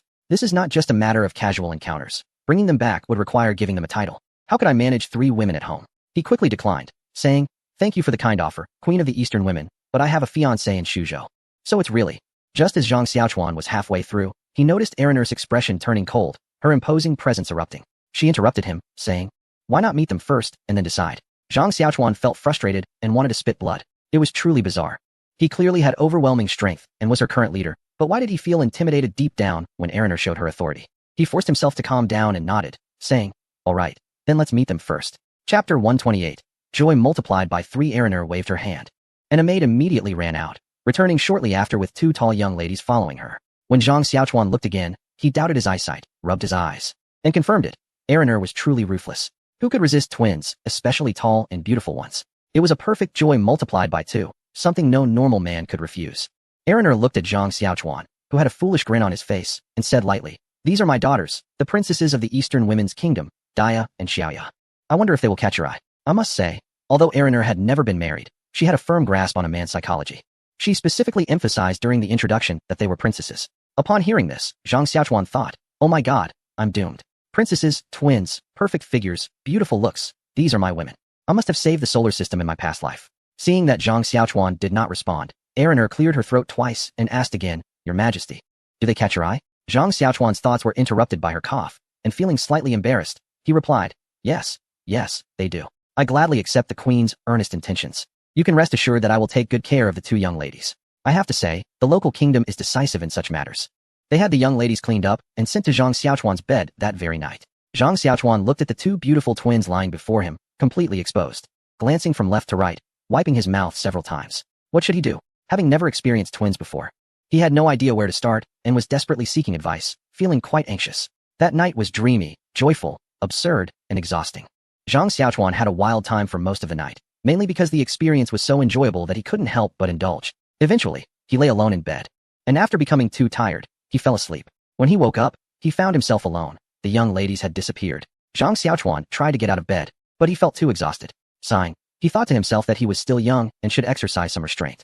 At that moment, his stomach growled, and he wanted to call for someone to bring him food. Suddenly, the door creaked open. A fragrant aroma wafted in. It was the smell of stewed lamb mixed with a hint of a young lady's perfume. Knowing he was hungry, someone had specially brought him food. But he thought to himself, how could you forget about me so quickly now that you have a new love? Zhang Xiaochuan looked at Zhao Yifu, who wore a jealous expression, and pulled her into his embrace. How could that be? It's just that the Queen's kindness cannot be declined, My heart only belongs to you. Zhang Xiaochuan didn't know why, but he felt no embarrassment when saying such cheesy things. His skin had grown thicker than ever. Zhao Yifu's soft skin touched Zhang Xiaochuan's body, and perhaps because his body was still so young, he found himself reacting again. With thoughts of the princess and the young ladies, he felt overwhelmed with excitement. Suddenly, he felt a sharp pain in his waist. What are you twisting me for? He exclaimed. Zhao Yifu looked at him with disdain. What are you thinking about? Didn't you have enough fun last night? Just as Zhang Xiaochuan was about to act on his desires, his stomach growled again. Zhao Yifu giggled and brought the lamb soup to him. Zhang Xiaochuan immediately dug in, eating ravenously. After he was full, his mischievous hands reached out toward Zhao Yifu again. Outside the royal city of the local kingdom, Zhang Xiaochuan stood with the young ladies behind him. While opposite them stood Yener with Zhao Yifu and the officials to bid farewell. Having already delayed for quite some time, Zhang Xiaochuan was ready to return to his home. Seeing Zhao Yifu standing beside Yener, Zhang Xiaochuan walked over and hugged her tightly. She tried to break free, but he held on firmly, so she relaxed and gently rested her head against his chest. Zhang Xiaochuan said softly, I'll miss you. When the young prince gets tired of his current company, come and be my wife. I will always wait for you. Zhao Yifu made a sound that only she could hear and then struggled to break free from Zhang Xiaochuan. As Zhang Xiaochuan was still in shock, a pair of red lips kissed him, and after a long moment, they parted. He had initially wanted to bid farewell to Li Ying, but because someone had given him a cookbook, he had been too preoccupied with cooking to disturb her. Zhang Xiaochuan shook his robe and said to Arian, Eastern Queen, we shall meet again. Then he mounted his horse and waved his hand. Let us go. At the Yinzhou Pass, a group of people was passing through the narrow pass, all dressed in red and green, clearly part of a wedding procession. The princess of the Tang dynasty was marrying into a neighboring region, marking a brief honeymoon period between the two countries. Intermarriage among border residents was not uncommon. However, in recent days, it was mostly wedding processions coming from the neighboring region to the Tang dynasty, and the lavish dowries were astonishing. There were hundreds or even thousands of cattle and sheep, with dozens of carts loaded with gifts. Song Jiu had been guarding this pass for several years and had never encountered such a large wedding procession, let alone multiple groups in succession. After this group passed, he turned to the tall and thin soldier beside him and asked, Shirtu, do you think there will be more wedding processions today? The soldier named Shirtu looked at Song Jiu and replied, what are you thinking? A procession this large is rare. You wouldn't see one in a year. It's just been strange lately, but I don't think there will be more. Song Jiu insisted. I believe there will be, and it might be even larger than the previous ones. Shirtu replied, I don't believe it. I say there won't be any more.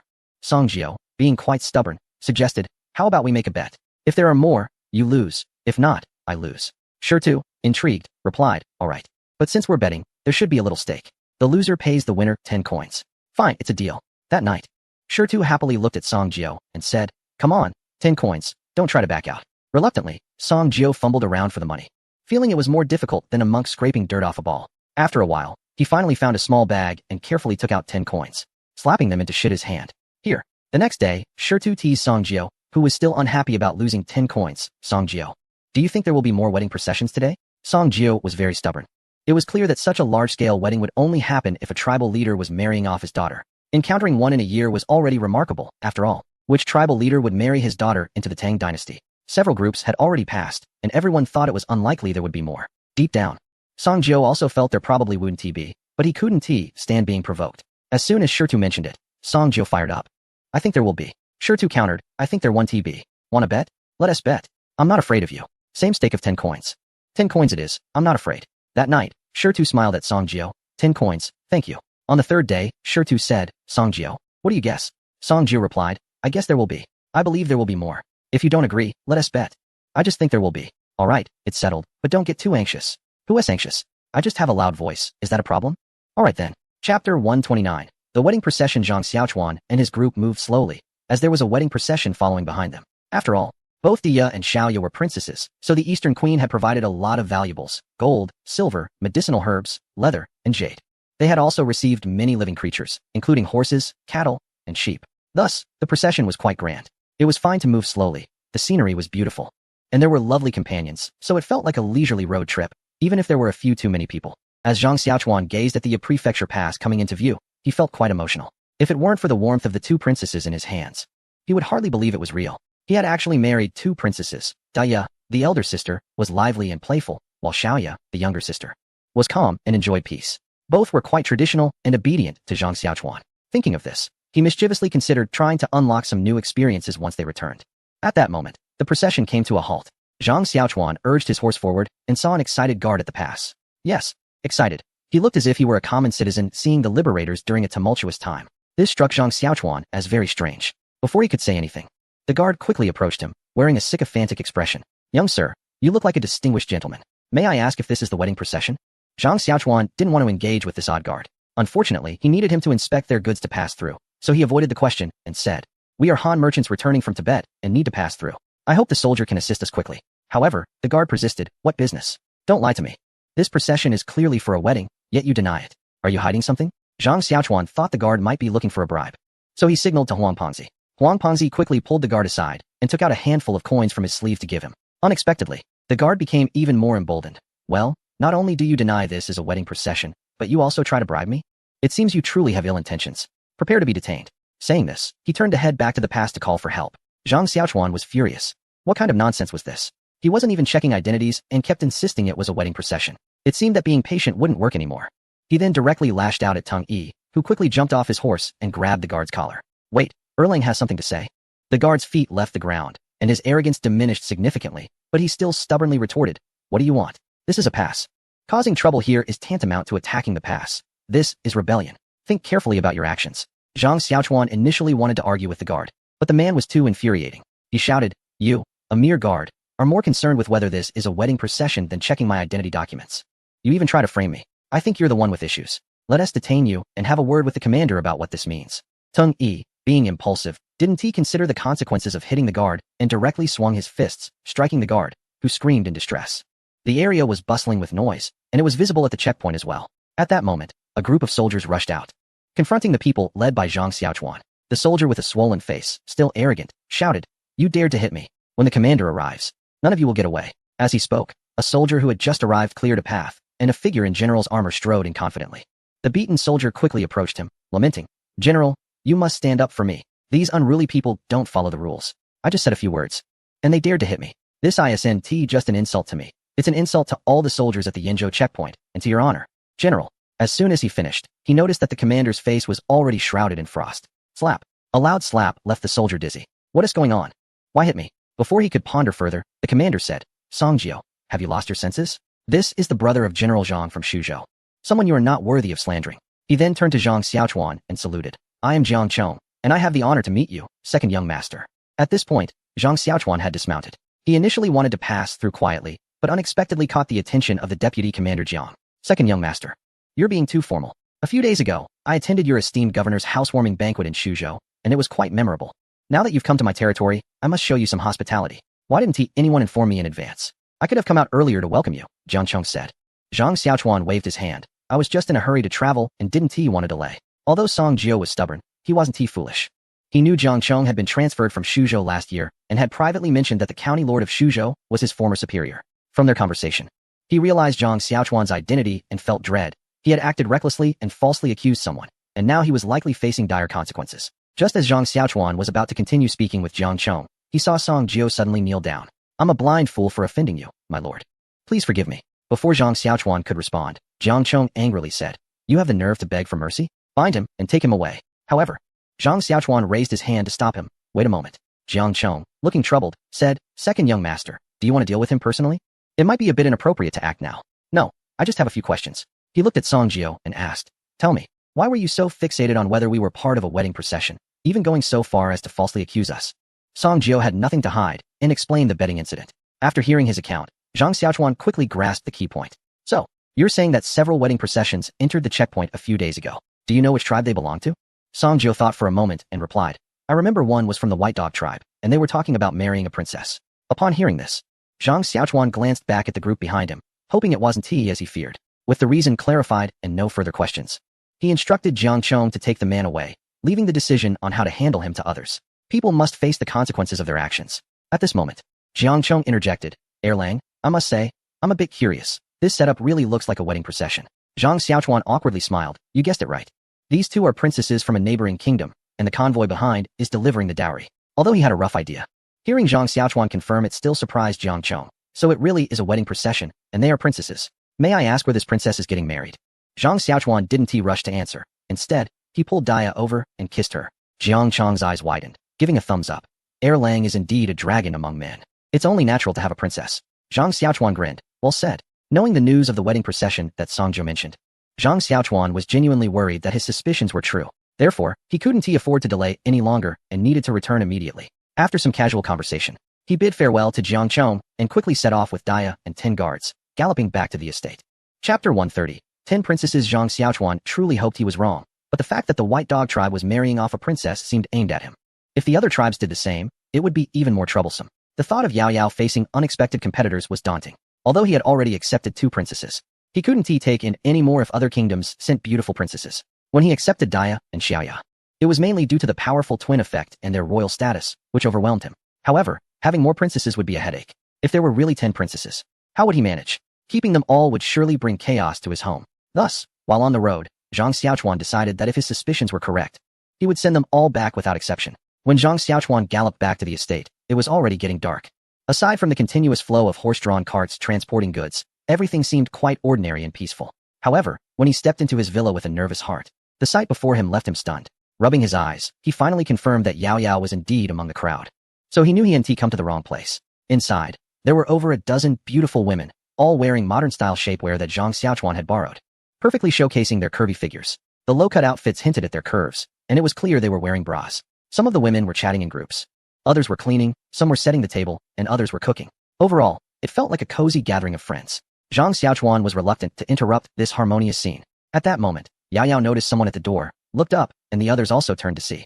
Zhang Xiaochuan had been away on business for just over half a month, but seeing Yao Yao again made all his pent-up longing spill out at once. After a brief pause, he rushed over and embraced her, kissing her passionately. Yao Yao eagerly responded, and the kiss was seamless, with all their yearning merging into that moment. It seems that the saying about women forgetting to breathe during passionate kisses is true. Yao felt as if she was suffocating. But Zhang Xiaochuan was still demanding more from her. She had no choice but to reach her small hand, which came from her bloodline, towards Zhang Xiaochuan's waist. In pain, Zhang Xiaochuan had to let go of Yao. After they separated, he licked his lips, while Yao gasped for breath. At this moment, she realized there were still many people in the room, her face flushed with embarrassment, and she kept pounding Zhang Xiaochuan's chest with her hands. Zhang Xiaochuan sat upright in the main seat of the living room sofa, with Yao and Dahlia sitting beside him.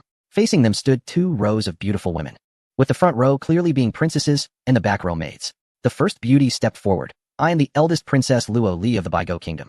Saying this, she knelt down. Following her were the second and third. "I am the second Princess Dong Manman of the Ruo Shui Kingdom. I am the little Princess Dong Yuyao of the Gulin Kingdom. I am the eldest Princess Deng Baozhu of the Buzhu Kingdom. I am the 5th Princess Shui Ruji of the Nanshui Kingdom. I am the 2nd Princess Tang Xinluo of the Shidong Kingdom. I am the eldest Princess Su Yun of the Qin Yuan Kingdom. I am the 3rd Princess Dong Muxue of the Duo Ba Kingdom." They all spoke in unison. "We greet our master." Zhang Xiaochuan looked at the 8 princesses kneeling in front of him and felt a loss of the determination he had when he arrived. These were princesses, as beautiful as flowers. How could he possibly tell them to leave? Was he still a normal man if he said he didn't want them? He tried to make his voice sound steady, but he was so excited that it trembled. "Please get up and sit." Zhang Xiaochuan looked at the 8 princesses from head to toe and couldn't help but take another glance. Each one was stunningly beautiful, making it hard to choose. Once the 8 princesses sat down, he looked at the 10 princesses lined up and found himself at a loss for words. What should he say? Should he ask Yao for her opinion? That seemed inappropriate. Yao should know their identities, so why wasn't she causing a scene? Her calm expression seemed indifferent, which made Zhang Xiaochuan feel even more uneasy. Thinking of this, he gently asked Yao, "What do you think?" Yao was a bit dazed by the situation. When Zhang Xiaochuan suddenly asked for her opinion, she didn't think much and replied directly, "I think it's indeed too many. 2 would be enough. The place isn't that big. So why have so many? Why not send the extra ones to the elder brother's residence? Men really are clueless." Zhang Xiaochuan knew Yao wouldn't agree, but hearing her say to keep only 2 still made him feel a bit disappointed. However, sending them to his elder brother didn't seem appropriate. First, these were all gifts sent to him from various countries. Second, shouldn't he discuss this with his elder brother and sister-in-law first? Furthermore, he should also respect their opinions. Yao was a bit confused. What is there to discuss about a few servants? Servants? It turned out Yao thought these were all sent as servants. Yao, are you saying you thought they were all sent as servants? Yao nodded. Yes, aren't they the same as the 2 that were sent back a while ago? Zhang Xiaochuan really didn't know how to respond. No wonder there was no sign of unhappiness. She thought they were all servants. Unable to help himself, he asked, "You don't know they are princesses?" Yao shook her head. "I only found out when they bowed to you just now. I wanted to ask you, what exactly did you do for others to send princesses to be your servants?" Zhang Xiaochuan felt a bit confused. Is it possible that they are not here to be concubines? Yao still couldn't wrap her head around it. If they aren't here for that, what else could they do? Before Zhang Xiaochuan could respond, he heard the voice of his sister-in-law at the door. Of course, they are here to be concubines. While Yao was still processing her sister-in-law's words, she came over and took Yao's hand. "Silly girl, I thought you had accepted it, but it seems you haven't seen through it yet." Tears streamed down Yao's face uncontrollably. Zhang Xiaochuan panicked. "Yao, don't cry, we're still discussing this. Are you going to abandon me?" "No, When did I say I would abandon you? But I haven't even entered the door, and now you want to marry someone else. Isn't that the same as abandoning me? Zhang Xiaochuan didn't know what to say. If he said he wasn't going to marry anyone else, then both girls had already been accepted. He was at a loss for words and could only look to his sister-in-law for help. She shot him a reproachful glance and then comforted Yaoer. Don't worry. No one can take your position as the legitimate wife. Even if they all marry into the Zhang family, they still need your approval. After all, you are the one who will enter first. Hearing this, Yaoer stopped crying. Really? Of course. Do you not trust this rascal or me? Seeing that Yaoer had calmed down, Zhang Xiaochuan wanted to say a few comforting words and also make it clear that he didn't plan to keep the princesses. However, before he could speak, his sister-in-law silenced him with a look and said, "You go outside first." Zhang Xiaochuan asked in confusion, "Me? Is there a problem? But what if I don't go out? I'll leave right away." Chapter 131. Dowry versus bride price. After Zhang Xiaochuan left in a huff, his sister-in-law burst into laughter. Then she said to Yaoer, "Did you see that? As long as I'm here, that boy can't make a fuss." She then turned to the group of princesses. "I know you all have noble identities, but once you enter the Zhang family, you must follow our rules." Zhang Xiaochuan paced back and forth outside, feeling like a criminal waiting for judgment. He thought about the worst-case scenario, which would be sending all 10 princesses back. But if they all stayed, wouldn't that be a bit unfair to Yaoer? However, although the 10 princesses had different looks, they were all beautiful, and notably, they all had striking figures, possibly due to their ample dairy consumption. What man hasn't he fantasized about being the supreme ruler with countless beauties in his harem? Perhaps that dream was about to come true, or perhaps it would slip away. No, a man must have responsibility and cannot be fickle. But being so could be quite thrilling. He didn't know how much time had passed while he was in this intense mental struggle when a voice called from inside. "Come in." Zhang Xiaochuan felt as if he had been granted amnesty and hurried inside. His sister-in-law sat in the main seat, with Yaoer beside her. After he entered, his sister-in-law had him sit next to Yaoer and spoke in a very authoritative tone. "Listen, what I'm about to say are the rules, and you have no right to refute." Zhang Xiaochuan wanted to ask what was going on, but he opened his mouth and no sound came out. The elder sister continued. "As the main wife, Yaoer will serve Xiaochuan on single days, while the others will take turns on double days." Zhang Xiaochuan, with his mouth wide open, thought shamelessly, "So this is how they arrange me, without even asking for my opinion. Do you know what respect means? This is a violation of my rights. I strongly condemn this in my heart." Zhang Xiaochuan wanted to ask the elder sister if this meant everyone was staying, so he spoke up. "Elder sister, this is not how things should be. The decisions have already been made. Also, hurry up and marry Yaoer over. The date is set for the 18th of next month. Until then, keep her at the estate." After saying this, the elder sister poked Zhang Xiaochuan on the head and then turned to leave. Zhang Xiaochuan thought, "There's an old saying that an elder sister is like a mother. It truly isn't misleading. Although she has been cold to me since she arrived, everything she does is for my benefit." Not only did she keep all the princesses, but she also reassured Yaoer. Zhang Xiaochuan looked at the group of princesses and revealed a wicked smile. Just a moment ago, he was worried about being torn apart if things went wrong. But now he thought the bedroom on the second floor was spacious enough. Sleeping 12 people on the floor wouldn't be a problem at all. However, after all the commotion, it was already late at night, and the princesses began to take their leave. In the end, only Zhang Xiaochuan and Yaoer were left in the living room. Just as Zhang Xiaochuan was about to say something, Yaoer headed upstairs without looking back. He quickly chased after her, and the night was tumultuous. Not something to be shared with outsiders. The next morning, the elder sister, Chao Qin, sent someone early to call Zhang Xiaochuan over. "Xiaochuan, you've really made something of yourself now. After just a trip outside, you've brought back 10 princesses." Zhang Xiaochuan scratched his head. Even though he had the soul of an older man, he felt a bit embarrassed at that moment. The elder sister continued, "Don't just stand there, come and sit. I called you here regarding the matters of the princesses." Saying this, she pulled out a stack of documents and added, "This is the dowry that each princess brings from their respective countries. You probably haven't seen this before, right? This is the first time the bride price isn't given. And the dowry and brides are sent first." "Oh, Xiaochuan, stop. This is truly unexpected. Please don't criticize me." Zhang Xiaochuan picked up one of the documents.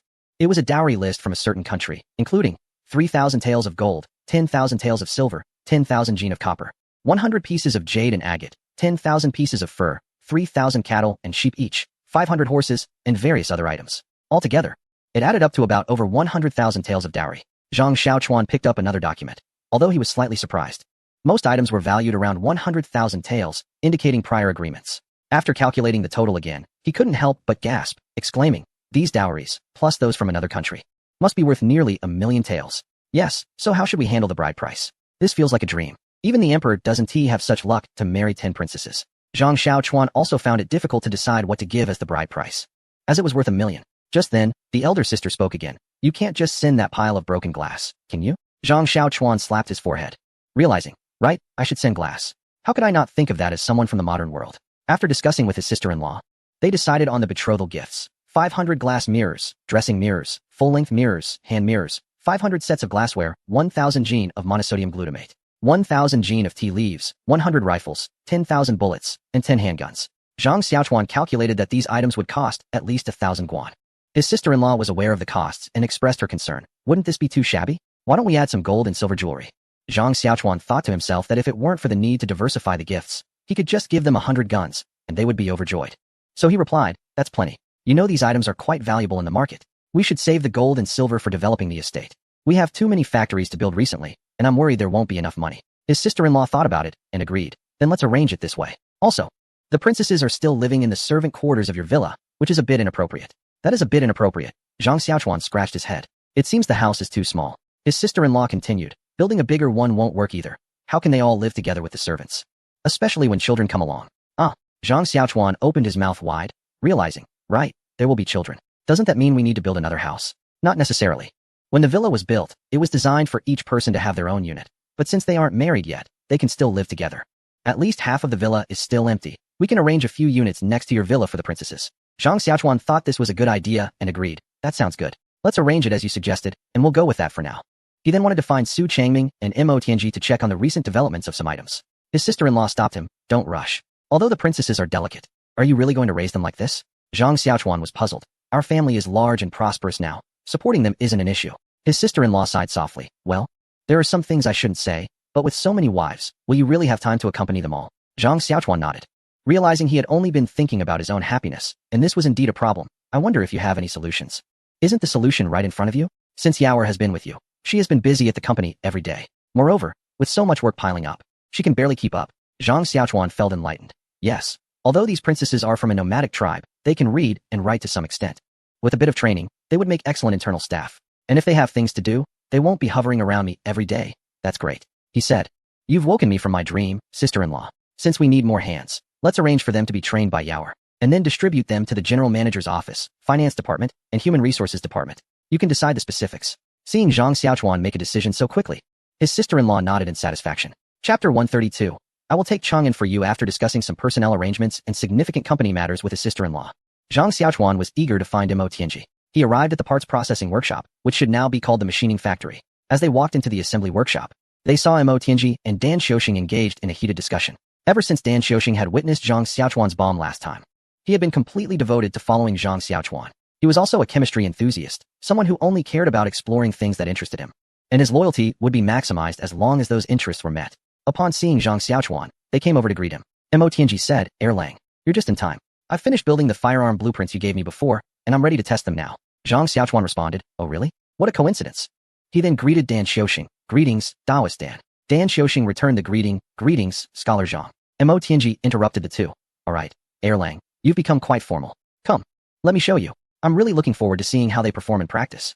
The group made their way to the shooting range on the back mountain, where the weapons were already set up, along with a group of people waiting, including Teng Yi, as well as Luo Xiaohu and Wei Laosan, whom they hadn't seen for a while. On the table, several weapons were lined up. The Type 95 assault rifle, Type 88 sniper rifle, Type 201 machine gun, Type 89 individual rocket launcher, and the Mauser semi-automatic rifle. The Mauser stood out as quite an oddity, and indeed, Mo Tianji spoke up.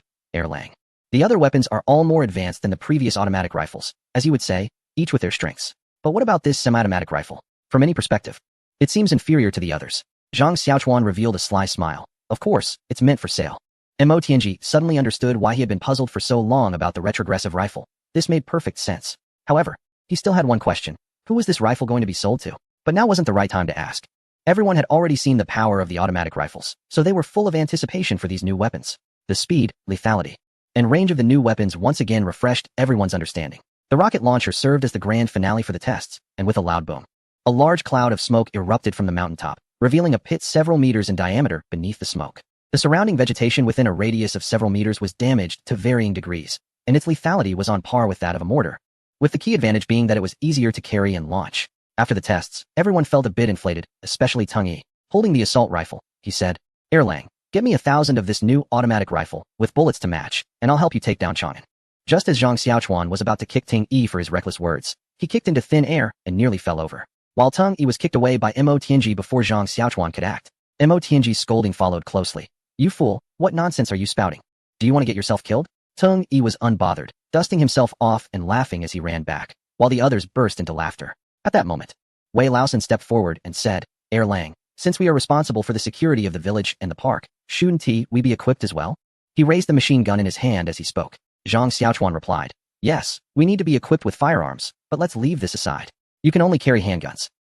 Those small handguns are so boring. Come on, you are just a bunch of security personnel, and you still have complaints about being armed. He then retorted, if you're not happy, then forget it. I think a saber would be quite good. Wei Laosan hurriedly said, yes. A handgun is still a firearm. Mo Tianji timely interjected, Erlang. Although Tang Yi is a bit of a jerk in his speech. The previous weapons were already strong enough. Now that you're introducing even stronger weapons, it's hard to believe you don't have ulterior motives. Zhang Xiaochuan waved his hand. Our weapons have already started being used, so there is a possibility of leaks. Therefore, we must be prepared for even more advanced weapons. As we need to maintain a sense of crisis. Since we now have spears, we also need shields, so we should start developing bulletproof vests and helmets. Mo Tianji didn't quite understand. What bulletproof vests and helmets? Zhang Xiaochuan explained, clothing and helmets that can't be penetrated by bullets, special armor. That's good. We should develop armor for defense against firearms. After the testing concluded, Mo Tianji and Dan Xiuxing went to organize the testing data for optimization. Zhang Xiaochuan asked Teng Yi and Wei Laosan to leave first, keeping Luo Xiaohu behind. Uncle Xiaohu, how is the recruitment for the team going? Luo Xiaohu replied, Erlang. Don't worry, the personnel are selected according to your requirements, and they are currently undergoing physical training. Zhang Xiaochuan stated directly, you saw the testing today. I plan to have your team become a sniper squad, so the quality of personnel is quite important. The personnel quality is unquestionable. How about I take you to see them now? That works. The two went to Lao Zhuangzi, which was now surrounded by high walls and used as a training ground.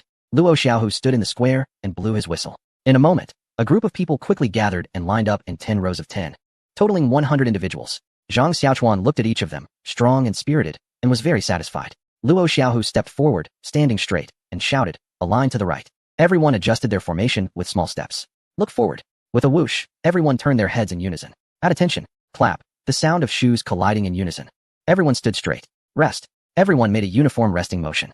Though it was only a few steps, Luo Xiaohu still jogged to Zhang Xiaochuan, stopped, stood at attention, saluted. Performing the actions fluidly. He shouted, report to the chairman. The hunting squad of Datang Technology Group has assembled. Please give instructions. Only then did Zhang Xiaochuan walk to the front of the formation. This was the small team trained by Luo Xiaohu based on the training methods from later generations. As per Zhang Xiaochuan's manual, most of these individuals were selected from among the refugees, and their loyalty was completely reliable. In Mo Tianji's words, just based on the food you provide, they would have no problem rebelling alongside you now. Moreover, they now hold a belief about Zhang Xiaochuan, thinking of him as a celestial figure, a saintly master who saves those in distress. Zhang Xiaochuan coughed twice, cleared his throat, and said, comrades, you have worked hard. Silence. A deathly silence. The 100 people in the audience were left with a lot of questions. They thought there should be a response. But they had no idea what to say. Zhang Xiaochuan felt a bit awkward. It seemed he hadn't taught this part, a mistake. Looking at the team that was completely clueless about how to respond, Zhang Xiaochuan made a decision. This needed to be taught. He said, what is a comrade? It refers to those who share the same ideals and strive for a common cause. So, I want to share my aspirations with you. Hoping that they can also become your aspirations, then we will truly be comrades. When I say comrades, you have worked hard. You should respond with serve the people. When I say hello everyone, you should respond with hello, leader. Do you understand? Silence again, still silent. This was awkward. How could they continue? Luo Xiaohu quickly jumped out, pointing at the line and shouting, a bunch of fools, just answer what you're asked. Do you understand? Below. There were scattered voices. Got it. Understood. I hear you. Luo Xiaohu shouted again. Too chaotic. Be more organized. Do you understand? This time it was more synchronized. Understood. Luo Xiaohu gave Zhang Xiaochuan a glance, signaling that he could continue. Zhang Xiaochuan cleared his throat again. Comrades, you have worked hard. This time the response was neat and loud. Serve the people. Hello comrades. Hello leader. Zhang Xiaochuan nodded in satisfaction. This felt good, very uplifting. He initially wanted to brainwash these people a bit, to PUA them, but thinking about how they had just come out of hardship and their loyalty wasn't in question, he decided not to waste breath on that. So he decided to say something practical. I am very happy that you can become a part of this group. And I want to share my goal with you, hoping it can also become your goal. That is to conquer the sea, to conquer the fertile lands across the sea, and even one day to venture towards the stars and the sea. If everyone knew this was what Zhang Xiaochuan called practicality, they would probably curse him out. They were barely making ends meet, and he was talking about stars and the sea. Although everyone didn't fully understand Zhang Xiaochuan's words, it didn't hinder them from feeling that it was very ambitious, filled with shock and admiration for Zhang Xiaochuan's aspirations. So this was the goal of the celestial master? Indeed, it was not something mere mortals could reach. Zhang Xiaochuan looked at everyone's worshipful expressions, feeling very pleased. Instructed Luo Xiaohu to prepare for the next stage of sniper training, and then left. Zhang Xiaochuan then arrived at the laboratory of the chemical plant, and sure enough, Su Changming was there. However, besides Su Changming and Arya, there was a group of people inside. ranging in age from teenagers to those in their 50s. Zhang Xiaochuan didn't want to change into a cleanroom suit, so he didn't go in. Instead, he knocked on the glass wall connecting the laboratory to the outside. Su Changming was explaining something to the group and didn't hear the knock, but fortunately, Arya did. Before long, Su Changming led Zhang Xiaochuan into the office. Master, when did you return? Last night. As soon as I finished up, I came to see you. How has the recent practical coursework been going? Su Changming looked troubled. Master, the recent practical coursework hasn't been very ideal, because the assignments you gave are a bit too much. Zhang Xiaochuan indeed assigned quite a bit, so he had no intention of blaming him. Well, how much have you completed? Su Changming picked up a stack of documents from the desk, flipped through them, and said, I've only completed a little over 30%. That's not bad. It shows you're still working hard, just a bit below my expectations. After Zhang Xiaochuan spoke, he noticed Su Changming seemed hesitant to say something, so he encouraged, if you want to say something, just go ahead. Don't think too much. Su Changming organized his words slightly and said, Actually, I haven't had much time recently to work on the practical assignments, so please punish me, master. Zhang Xiaochuan waved his hand. No need for punishment. There was no specific deadline for completion, but it seems you have other reasons? Yes, master. Didn't you say you were preparing to have everyone learn your new methods and select some individuals with talent in physics and chemistry for focused training? Plus, I recently found that many fundamental practical assignments don't contribute much to my growth, but I know this is what you need. However, these types of experiments require much lower standards for operators. I really don't want to waste time on these experiments. So I pre-selected a group of people who are already trained, and they can handle the basic chemistry experiments in no time. I didn't consult you about this in advance, so please punish me. Zhang Xiaochuan thought to himself, geniuses are indeed geniuses. Their logic in doing things is very clear, and their decisions are correct. Focusing solely on efficiency and finding the most rational solutions to achieve goals, rather than waiting for leaders to decide. If this were in a later era's corporate environment, such people would often be the most active, carrying the most responsibility, and facing criticism all day. Fortunately, I'm not that kind of leader. So Zhang Xiaochuan said, I think what you did is very right. This way, you can engage in more meaningful work, which is great. Hearing the praise from his master, Su Changming shyly scratched his head. Zhang Xiaochuan then asked, how is the research on ink and waterproof adhesive going? When it came to his professional field, Su Changming immediately became mature beyond his years. I have lived up to expectations. Let me show you. Zhang Xiaochuan nodded, and then said seriously, okay. Remember to keep this confidential. This formula is top secret. It cannot be leaked to anyone except for yourself and the people I designate. I will follow your orders. Shortly thereafter, they arrived at the laboratory. Inside the lab, there was another door used for storing important items, and Zhang Xiaochuan and Su Changming were inside. Zhang Xiaochuan eagerly picked up a pen, drew a small pattern with the ink on paper, let it dry slightly, and then held it up to the light. Changing angles continuously, the pattern revealed different colors and even glowed. Then he soaked the paper with the pattern in water, and the ink showed no signs of leaking, while the paper showed no indication of disintegration. Zhang Xiaochuan looked at Su Changming in surprise. You've also developed waterproof paper? Su Changming's expression was calm. Isn't this the production process information you provided when building the paper mill? It includes many paper-making techniques, including this waterproof paper. I guess you wanted me to research waterproof glue to make this paper, so after the glue was ready, I started making the paper. This truly surprised Zhang Xiaochuan, who smiled and said, I see, that's wonderful. Do you know the current construction progress of the paper mill? Su Changming replied without hesitation. I estimate it will be about finished in a month. Zhang Xiaochuan asked with a hint of doubt. According to the plan, it should take about 3 months to complete. By your statement, it's only taken half the time. Su Changming explained. This is thanks to Engineer Li's idea of using quick-drying cement. I developed quick-drying cement based on his model, which significantly shortens the construction period. Zhang Xiaochuan nodded, thinking to himself, it seems this Director Li was a good hire. He has great ideas for the construction. He said, I see. I have something urgent for you to handle. You can work on this, and since it's quite simple, you can involve the newcomers too. After giving the instructions, Zhang Xiaochuan went to the farm. Chapter 134. Dong Man on the way to the farm, Zhang Xiaochuan reflected that many plans needed to be expedited. He hadn't expected the construction speed of the paper mill to be so fast. It was a bit surprising. The farm was initially set up for planting a field of chili peppers, because Zhang Xiaochuan had offered a reward for finding foreign plants. Various plants were brought in for the reward over time. Although these plants were not the target species, they were all rare items. For example, watermelons, cotton, carrots, okra, and other plants from the western regions, which were either not yet widespread in the Central Plains or were exclusive to the emperor and nobility. These items were better than nothing, and through this, Zhang Xiaochuan discovered that several economic crops he particularly needed all came from the Americas. It seemed he would have to go to the Americas himself to find economic crops. Relying on miracles was too difficult. However, Camilla mentioned she could get rubber trees, so she should be back soon. He looked forward to it. Currently, the farm was managed by Uncle Fu and Zhang Haizi. After Zhang Haizi came over, he discovered he had good ideas for farming, so he was assigned here. Zhang Xiaochuan specially prepared knowledge on plant grafting and breeding for Uncle Fu to study with Zhang Haizi, hoping to increase the yield of the existing crops. After a day of running around, it was dark by the time Zhang Xiaochuan returned.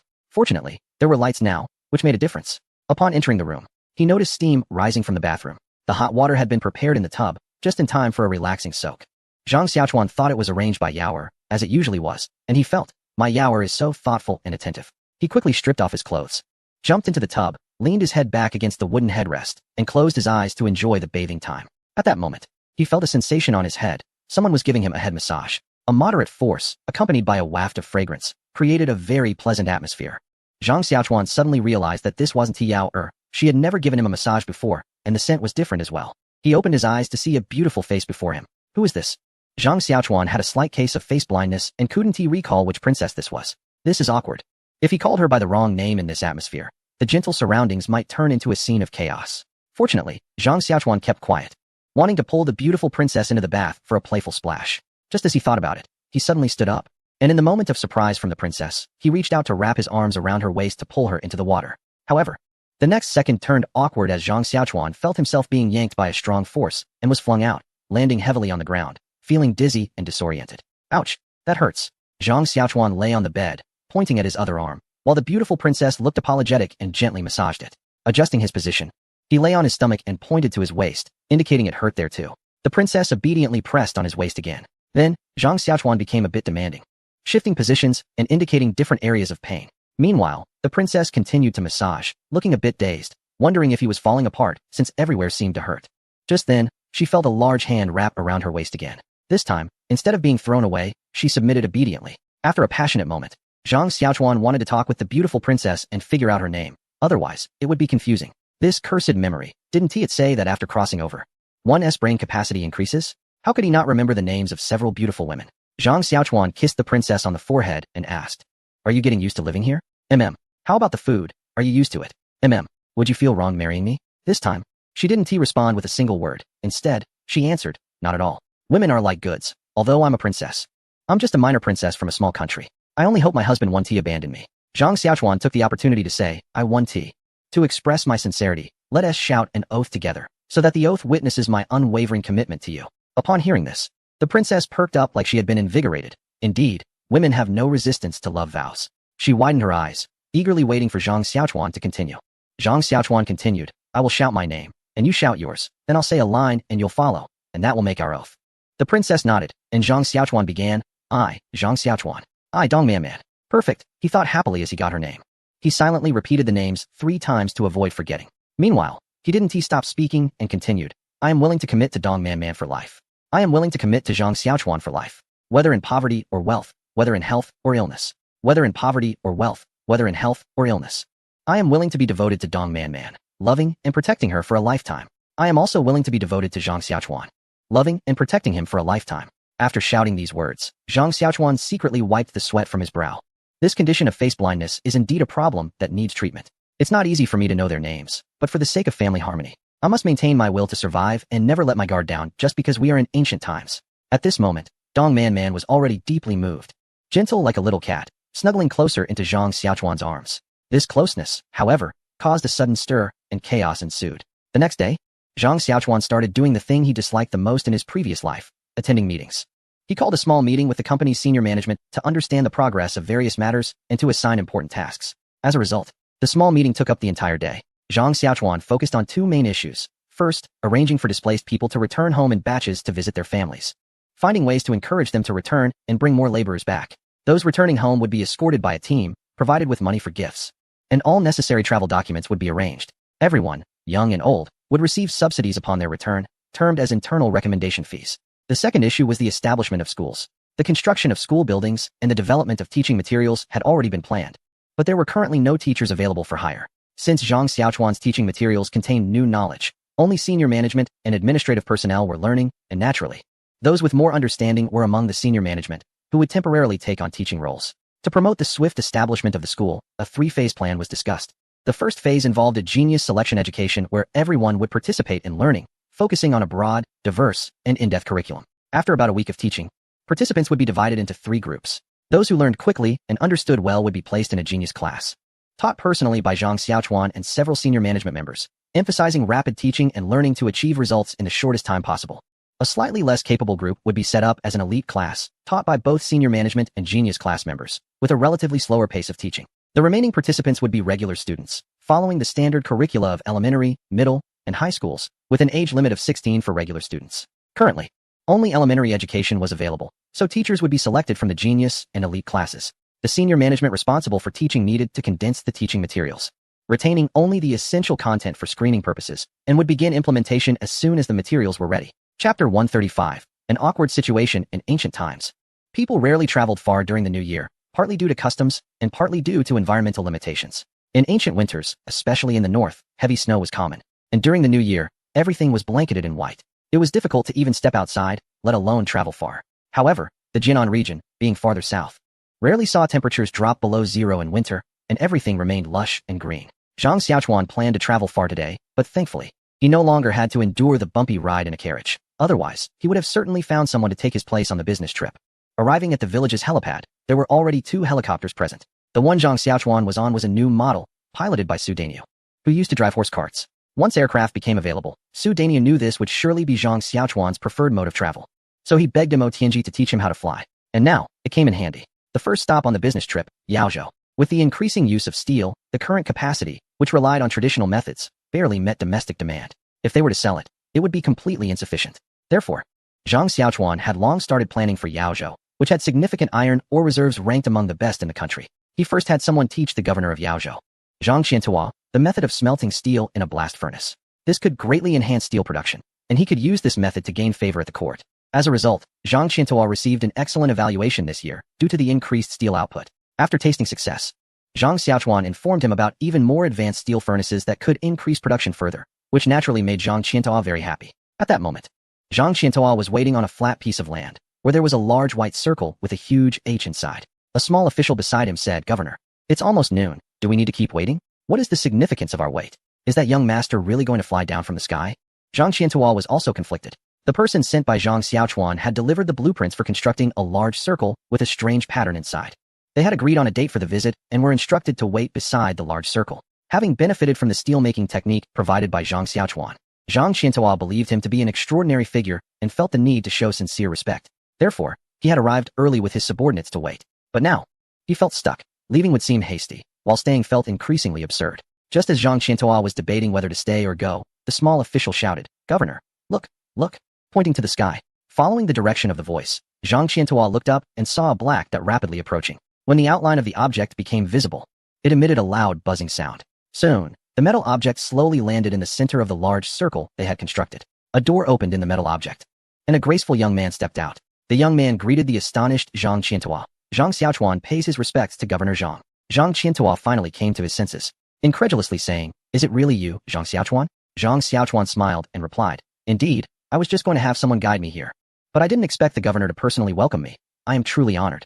Zhang Qiantua quickly waved his hand, saying, "It's rare for young Master Zhang to come in person. How could I not greet you? I just wonder what you arrived in. Could it be a divine artifact?"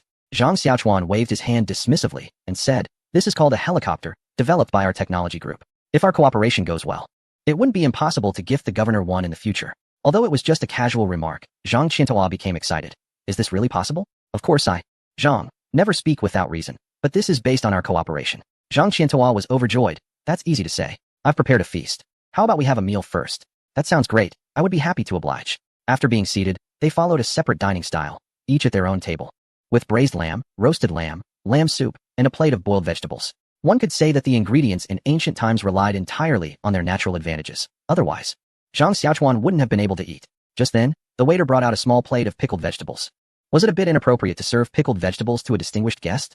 Noticing a change in Zhang Xiaochuan's expression, Zhang Qiantua chuckled and asked, "Does the young lord find this pickled dish unworthy?" Zhang Xiaochuan was not one to be overly particular, so since he was asked, he replied honestly, "Indeed, a bit. I hope the governor won't mind. Why don't you try it? This pairs well with lamb soup. It's the best in winter." Seeing the slightly meaningful expression on Zhang Qiantua's face, Zhang Xiaochuan thought there might be something more to it, so he prepared to give it a taste. However, when he looked at the pickled vegetables, his eyes widened in shock. "Isn't this chili? This pickled dish is made with chili, wild vegetables, and green beans. And since there wasn't much chili, I didn't notice it at first." Zhang Xiaochuan couldn't believe it. Could it be some similar-looking plant? He picked a piece and ate it. The spiciness was unmistakable. It was definitely the taste of pickled chili. He then looked at Zhang Qiantua in astonishment, who was also looking at him with a playful expression. "How is it? Isn't the flavor quite intense?" After a moment, he added in surprise, "Oh, young lord, don't you find it unbearably spicy?" Zhang Xiaochuan replied, It is a bit spicy, but it's not unbearable. The flavor is quite good. This sour and spicy taste perfectly cuts through the gamey flavor of the lamb. I just wonder where you got this chili from? Zhang Qiantuo replied, slightly surprised. I didn't expect you to recognize this.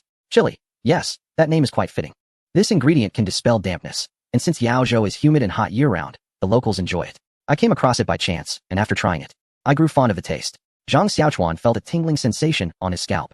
At this rate, there were only two possibilities. 1. The mountain people of Yaozhou immigrated from a distant land and brought chili with them, which was simply absurd. 2. Chili was a native species of this continent that just hadn't been widely promoted. Zhang Xiaochuan leaned towards the second possibility because the Chinese have a virtue of keeping good things hidden, never showing off, unlike himself, who freely shares recipes and techniques. He recalled another matter. Could Camilla's chili also have come from Yaozhou? This seemed to be a major blunder. It felt as if the whole search for foreign plants was a mix-up. It was truly awkward, and the embarrassment had reached a whole new level. Chapter 136, A Mere Mountain. Zhang Qiantuo noticed that Zhang Xiaochuan's expression had become quite peculiar. It was an awkward look. He couldn't help but ask, young master, do you feel something is amiss? Only then did Zhang Xiaochuan snap out of his embarrassment, saying, there's nothing wrong. Chili peppers are a great ingredient. They can be used in more ways than this. As he spoke, Zhang Xiaochuan took out some pepper salt he always carried with him. Since stir-frying was not common outside of certain regions, he brought the seasoning along to avoid losing his appetite over boiled dishes. Zhang Xiaochuan stood up and sprinkled the pepper salt over the roasted meat in front of Zhang Qiantuo, then gestured for him to give it a try. After tasting it, Zhang Qiantuo's eyes lit up, and he exclaimed, delicious. There's the spiciness of the chili, along with a fresh aroma. This is truly tasty. Is this what chili can do? Zhang Xiaochuan briefly explained the ingredients of the pepper salt, highlighting the monosodium glutamate, which Zhang Qiantuo had never heard of before. He later learned it was a product of a prominent technology group, which further elevated his perception of Zhang Xiaochuan. As the banquet continued, they discussed the collaboration on building a steel mill. Zhang Xiaochuan would provide the equipment, technology, and management, while Zhang Qiantuo would supply the labor and site. The profits would be split evenly, although taxes would still need to be paid. Previously, the highest annual iron production in the region was only a few thousand tons. But after Zhang Xiaochuan introduced the blast furnace method, it could now reach that output in just one area. Thus, Zhang Qiantuo's career was bound to advance further.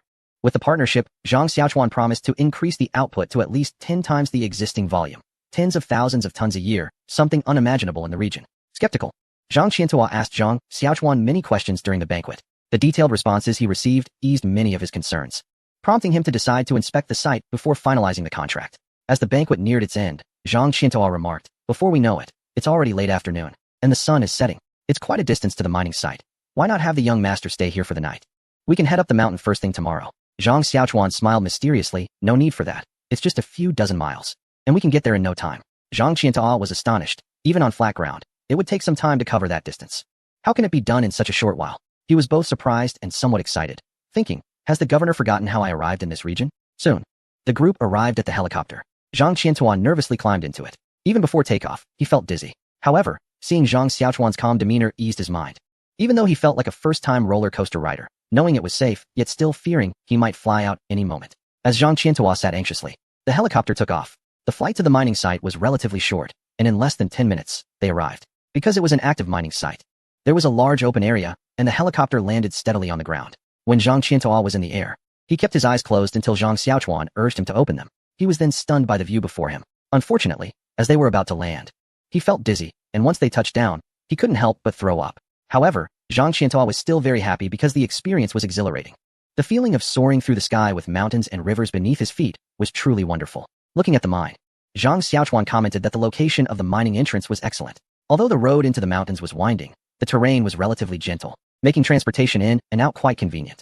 Zhang Qiantuo agreed, adding that the mining site had been established after extensive exploration over several generations. It was evident that a lot of effort had gone into selecting this site, but the open area was too small for a steel mill to fully expand. Zhang Qiantuo exclaimed, this is small? There are dozens of acres of open land in this mountain. Isn't that enough? Zhang Xiaochuan nodded. It's indeed not enough. Over there. The mountains are lower. Let's go take a look. Standing on the mountaintop, Zhang Xiaochuan pointed to another side where there was also a large expanse of open land and a sinkhole lake nearby. He turned to Zhang Qiantuo and said, look, if we flatten this mountain and fill it into that sinkhole lake, this open area could expand by more than 10 times, easily reaching over 1,000 acres. Zhang Qiantuo sighed. Well, that's true, but flattening this mountain is not easy.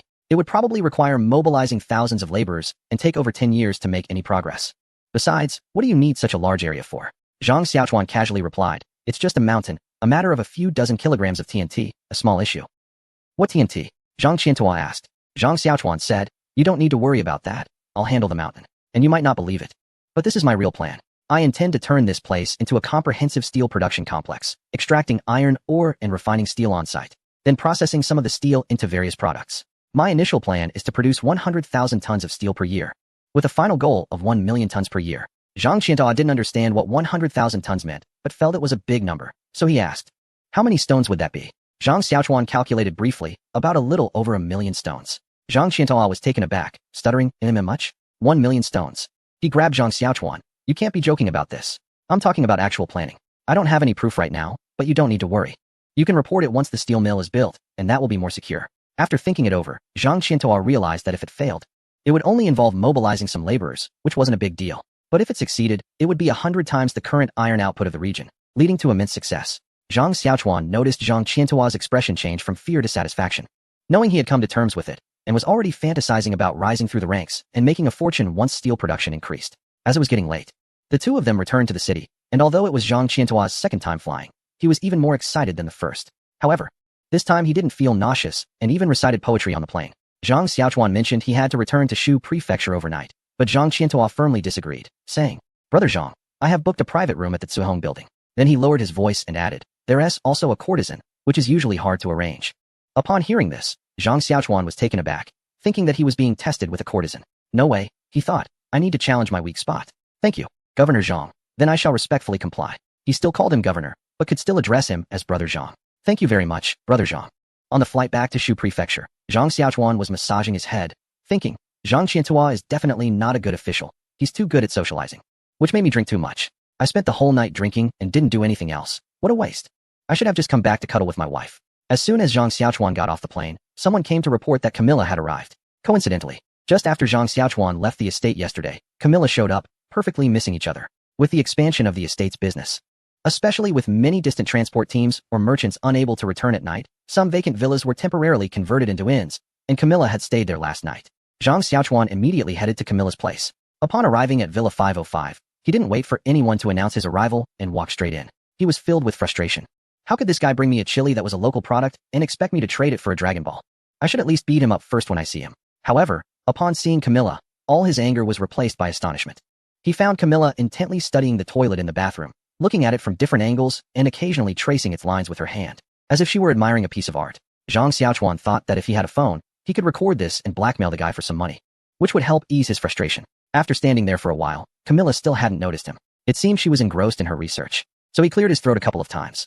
The sound startled Camilla, pulling her out of her immersive toilet observation, and she excitedly approached Zhang Xiaochuan, saying, Young Master Zhang, you finally returned. I've been anxiously waiting for you. Zhang Xiaochuan replied with annoyance, You finally came back. I've been just as anxious waiting for you. You were gone for half a year, and didn't he come back a day earlier? Camilla, feeling a bit embarrassed, replied, Well, after I returned, something came up, which delayed me a bit. Guess what it is? It's related to you. Zhang Xiaochuan, already frustrated, didn't want to beat around the bush. Just say it directly. I don't have time to guess. Although Camilla spoke Mandarin quite well, she still missed some nuances in the language and thought Zhang Xiaochuan was just annoyed at her for being verbose, not realizing he was actually upset. He directly said, Did I not bring back a Star Dragon Ball to exchange with you last time? I presented it to our supreme leader, and guess what? When Camilla saw Zhang Xiaochuan's hungry gaze, she immediately swallowed the rest of her words. She continued, The leader was very pleased and designated the Dragon Ball as a national treasure, and also elevated my second-class citizen status to that of a noble. Becoming a noble requires a ceremony, which took some time. As Camilla spoke, she showcased her clothing to Zhang Xiaochuan, indicating that this was the attire of the nobility. Zhang Xiaochuan understood what she meant and congratulated her, saying, I didn't expect you to have such fortune upon returning home. Congratulations. However, halfway through his congratulations, he felt something was off. Wasn't I here to seek justice? So he retracted his half-finished congratulations and changed his tone, saying, How dare you mention the Dragon Ball to me? Where did you get the peppers you used to trade for the Dragon Ball? Camilla, unfazed, replied, The peppers were obtained from a certain mountain village, but the reward amount was proposed by you. This was a mutually agreed transaction, so it can't be counted as deceiving you. Zhang Xiaochuan was left speechless by her retort. This indeed was his own blunder. However, he thought to himself that since his goods were in high demand, he could afford to be assertive and reason didn't matter.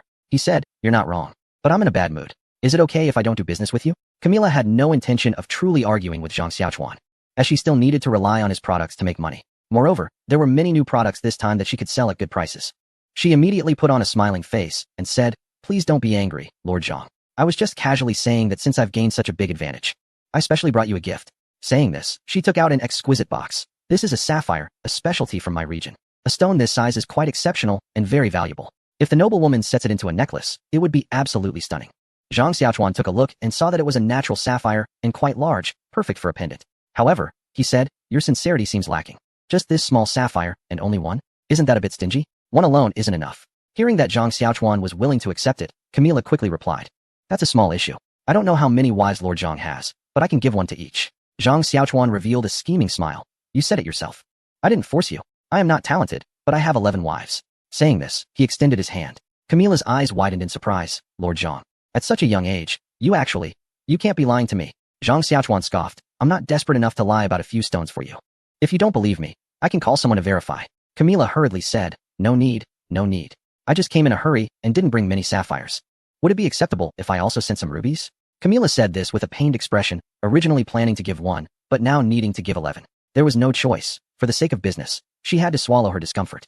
Zhang Xiaochuan reluctantly said, all right, let's just drop this matter. Let's talk about something else. Did you bring the rubber tree seeds you mentioned before? Camilla, hearing this, quickly replied, of course, how could I forget such an important matter? She took out a small wooden box, opened it to reveal a layer of leather inside, which contained a cloth bag. Camilla handed the bag to Zhang Xiaochuan, saying, this is the rubber tree seed. Zhang Xiaochuan was surprised to get the rubber tree seed so quickly. Holding the bag, his hands trembled with excitement, and he struggled several times to untie the strings. Due to excessive nervousness, his mouth felt dry, and he unconsciously swallowed.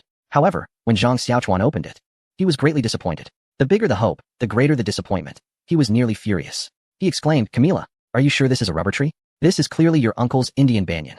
How dare you deceive me? If you don't give me an explanation today, you won't leave this place. Camilla, unfazed by Zhang Xiaochuan's anger, explained, I don't know what you mean by Indian banyan, but I know this is different from the rubber tree you're looking for. However, they share similar characteristics. Both can exude a white sap. I even collected some for you. She then took out a sealed wooden barrel, which released a pungent odor upon opening, possibly due to the long journey. Camilla continued, you can test this sap to see if it meets your needs. If it does, that's great. If not, you haven't lost anything. I thought you wouldn't need to be angry. Zhang Xiaochuan calmed down. Camilla was right. If it could be used, that was the best outcome. If not, things hadn't gotten worse. So, he took the sap to find Su Changming.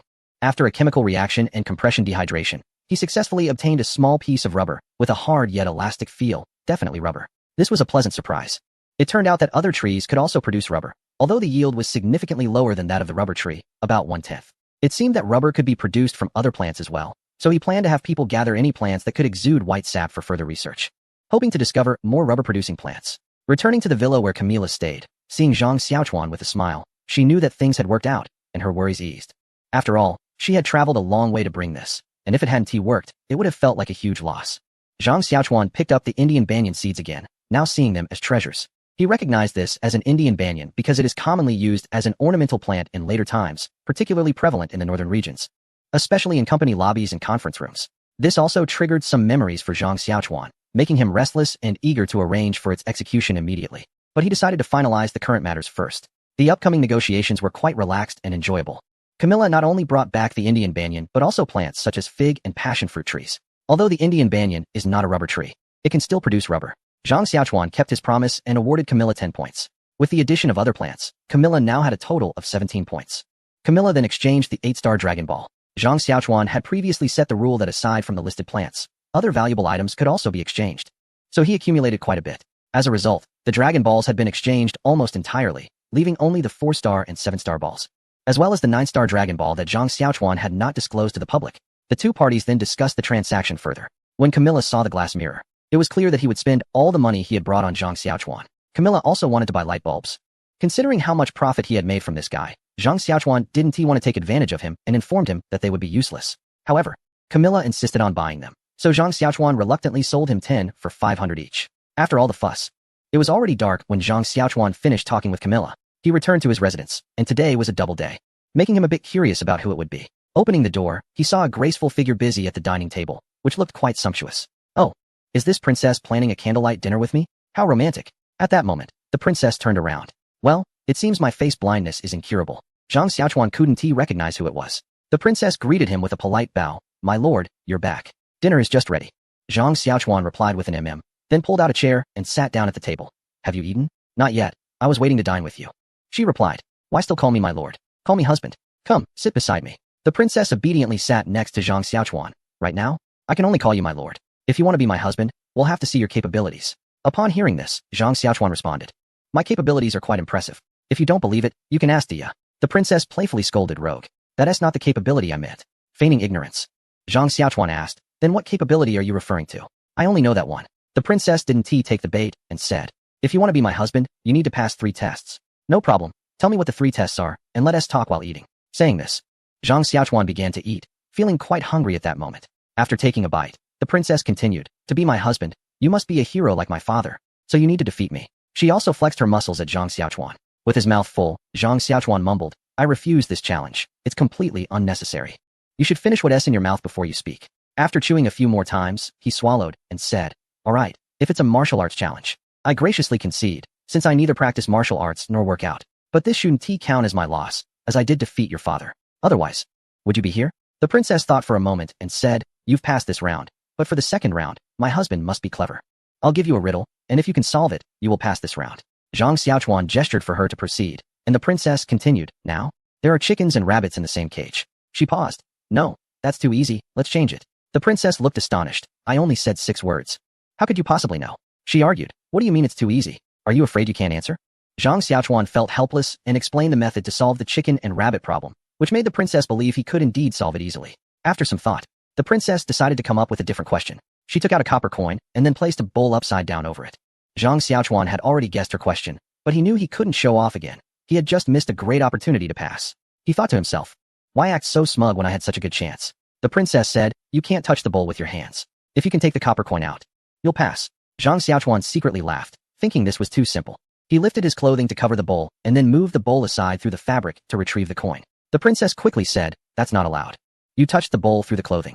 Try again. She placed the bowl back down. Zhang Xiaochuan pretended to make a series of gestures and then waved his hand, clenching his fist and saying, I've already taken it out. If you don't believe me, you can check. The princess, half convinced, lifted the bowl to see the coin still there. However, Zhang Xiaochuan had quickly taken the coin while she was lifting the bowl. The princess was extremely frustrated. This is unfair, you're cheating. Zhang Xiaochuan replied, I think you're the one cheating. I clearly did not touch the bowl and have already taken the coin. One last time. If you can take it again, you'll pass, she said. All right, I'll give you another chance. Zhang Xiaochuan handed the coin back to the princess, who placed it under the bowl once more. Chapter 139. I have a vow, Zhang Xiaochuan said with a hint of sarcasm, when you placed the bowl down earlier. I had already taken the coin out. He then extended his hand, opened his palm, revealing a copper coin. The princess remembered that the coin had not been taken. Yet there it was in Zhang Xiaochuan's hand. Doubtful, she lifted the bowl. As expected, at that moment, Zhang Xiaochuan snatched the coin again. The princess felt extremely frustrated. Although Zhang Xiaochuan had taken the coin, she was upset because her original intention was to tease him, but it turned out she was the one being teased. She had to admit that Zhang Xiaochuan had passed. I admit you passed, but the way you took it before was all tricks. I'm not satisfied. I want you to try again. Zhang Xiaochuan handed the coin back to the princess. Okay. The princess placed the coin under the bowl again. Zhang Xiaochuan casually said, you can't see the coin inside like this, making it easy for me to trick you. How about using this transparent cup instead? He pointed to a nearby glass cup. The princess thought for a moment and agreed. If you change it to transparent, I'll see how you can trick me. She then picked up a glass beside her and lifted the bowl with her other hand. The moment the bowl was uncovered, the coins were taken away by Zhang Xiaochuan. He shook his head and asked, are you coming again? The princess pouted, humph, not coming again. Now tell me about your third challenge. The third challenge is for you to say a love confession to me. If you move me, you pass. Zhang Xiaochuan thought to himself. There are so many classic love confessions in later generations, it should be easy. But the key to saying a love confession is knowing the other person's name. Otherwise, how can you confess? However, it wasn't a good time to directly ask for her name, so he decided to use his trick again. Ahem. I have an oath that can express my unwavering feelings for you. But we need to shout it together.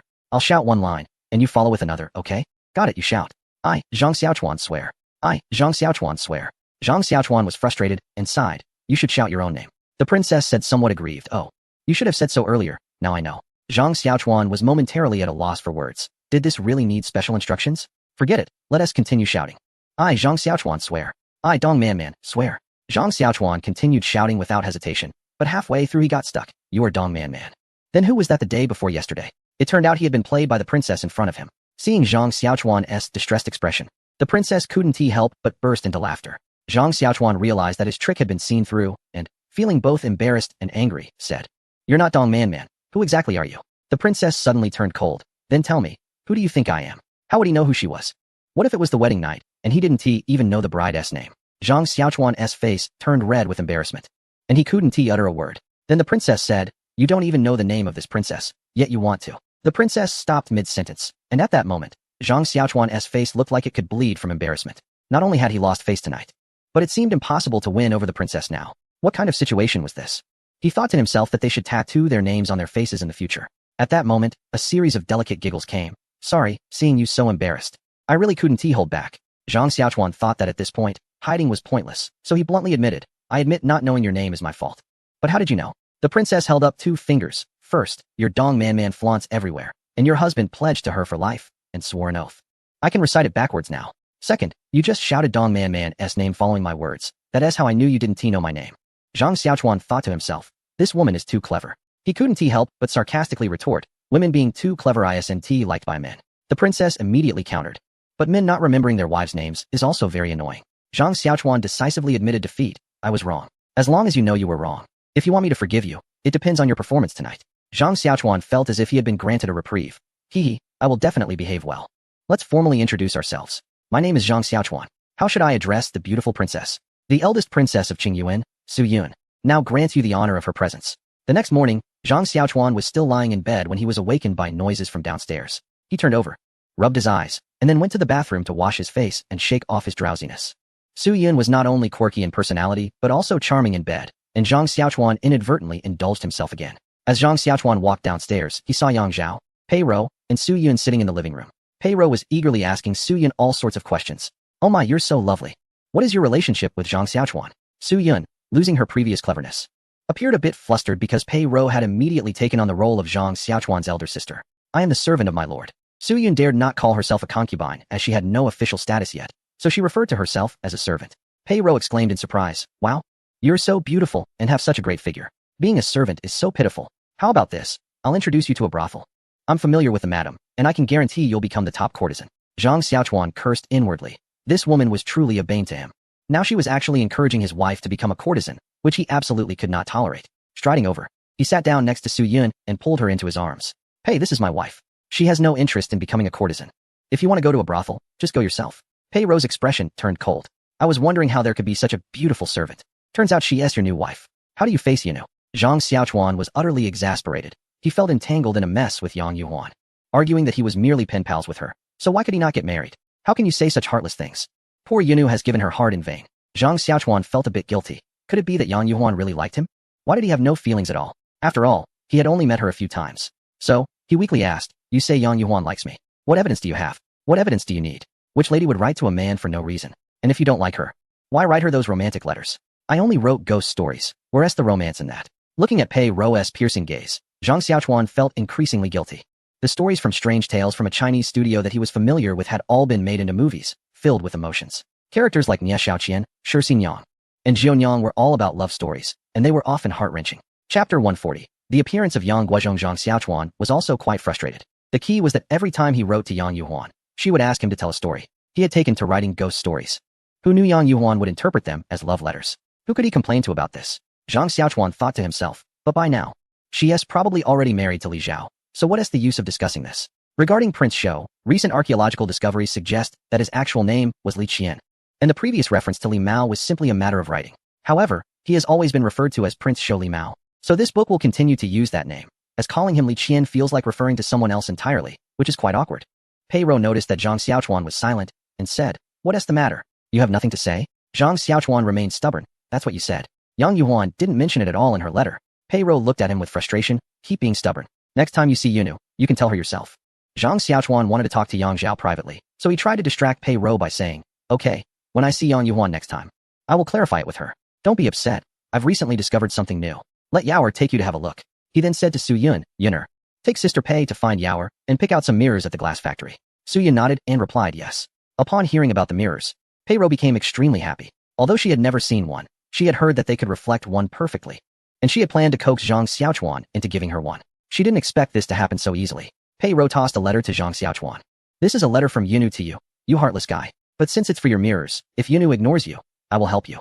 Zhang Xiaochuan put away the letter, and only after Su Yun and Pei Rou left did he take a closer look at Yang Zhao, who was dressed in new clothes, clearly enjoying a good life. He saluted, greetings, brother Yang Zhao. You look well. I assume you have been quite comfortable lately. Yang Zhao returned the greeting. It's all thanks to brother Zhang. Zhang Xiaochuan was confused. How is this related to me? Yang Zhao, knowing that Zhang Xiaochuan didn't care much for such matters, confessed. I helped Xinyu Zhongtong buy monosodium glutamate from your residence and gained quite a bit from it, so I've been doing alright lately.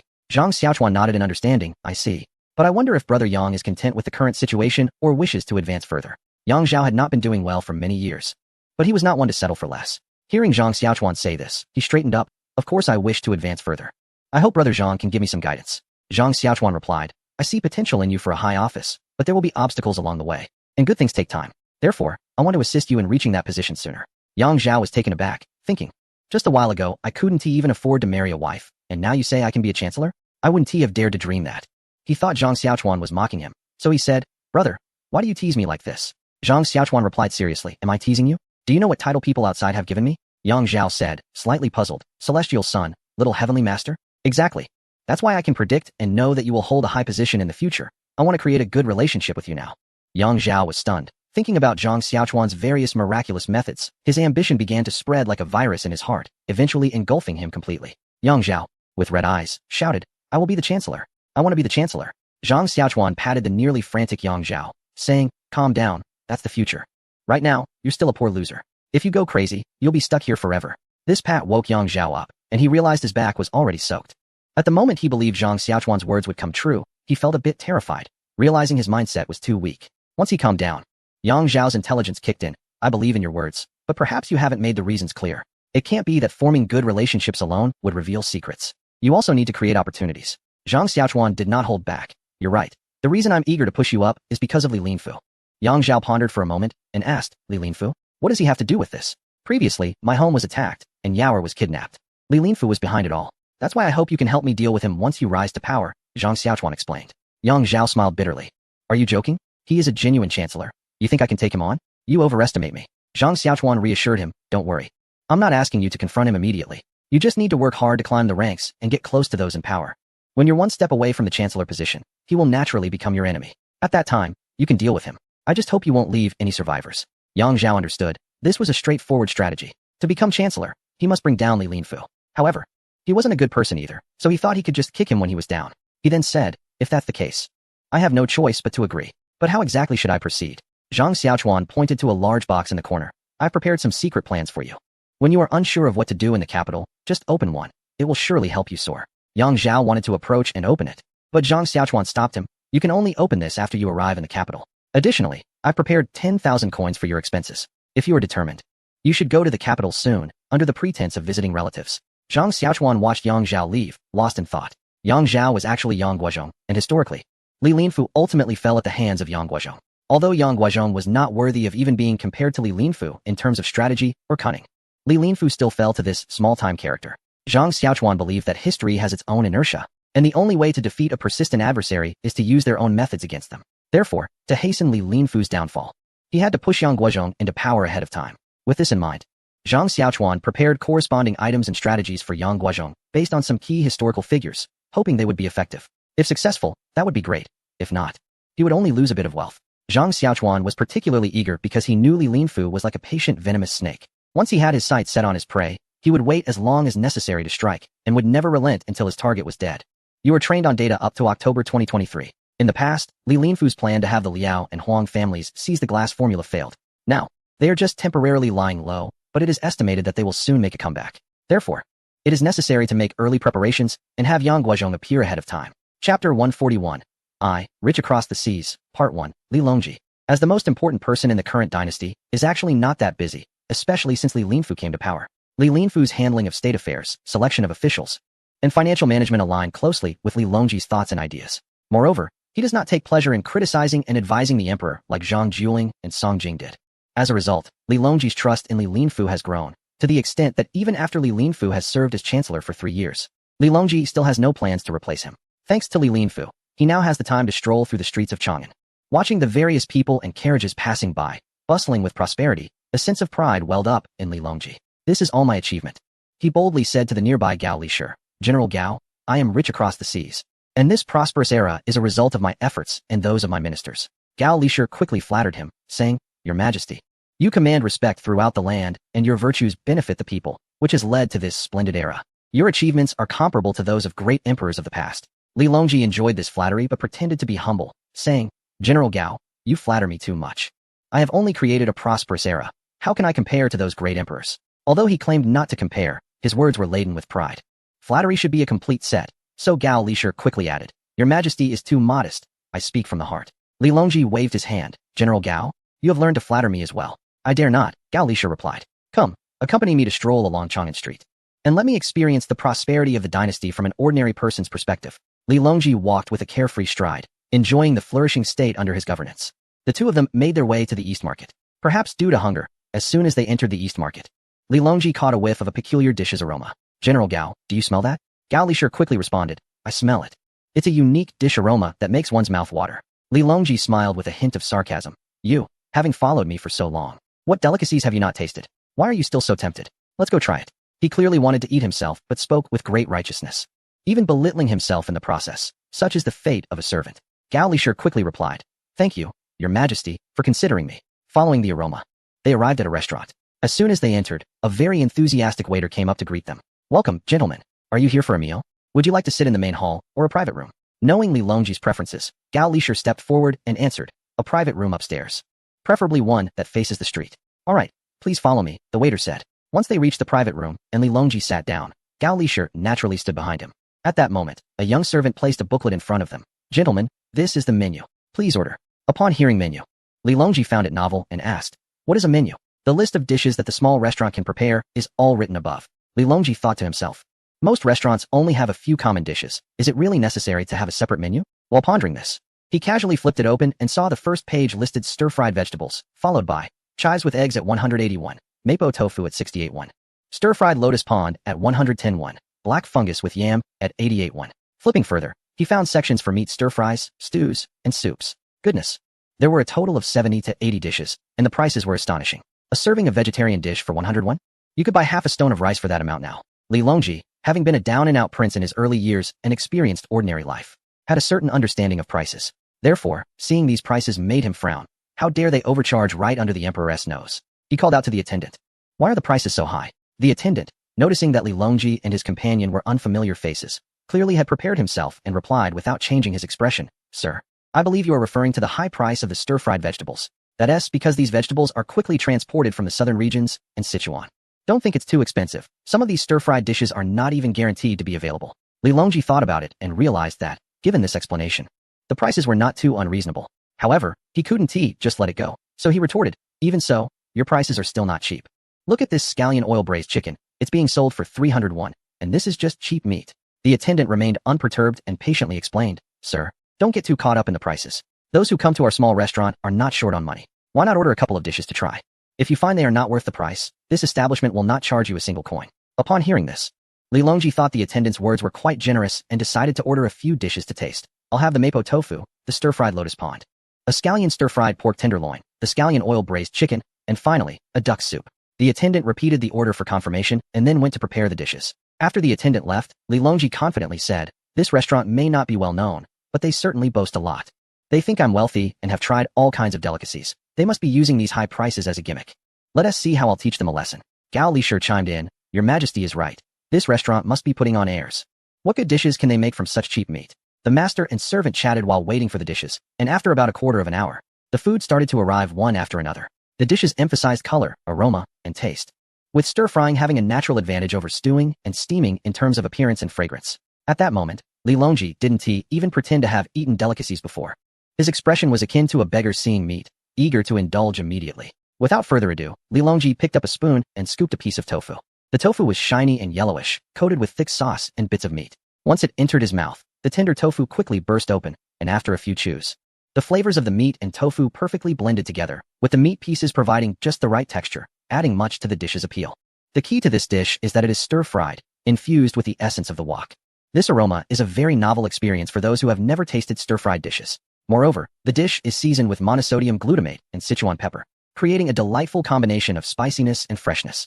The emperor indulged in 3 large spoonfuls before stopping, then sampled other dishes. Each dish was impressive, but the mapo tofu had the greatest impact on him. Since he often ate tofu, he wanted to use it as a benchmark to test the restaurant's skills. But he was unexpectedly captivated after just one bite.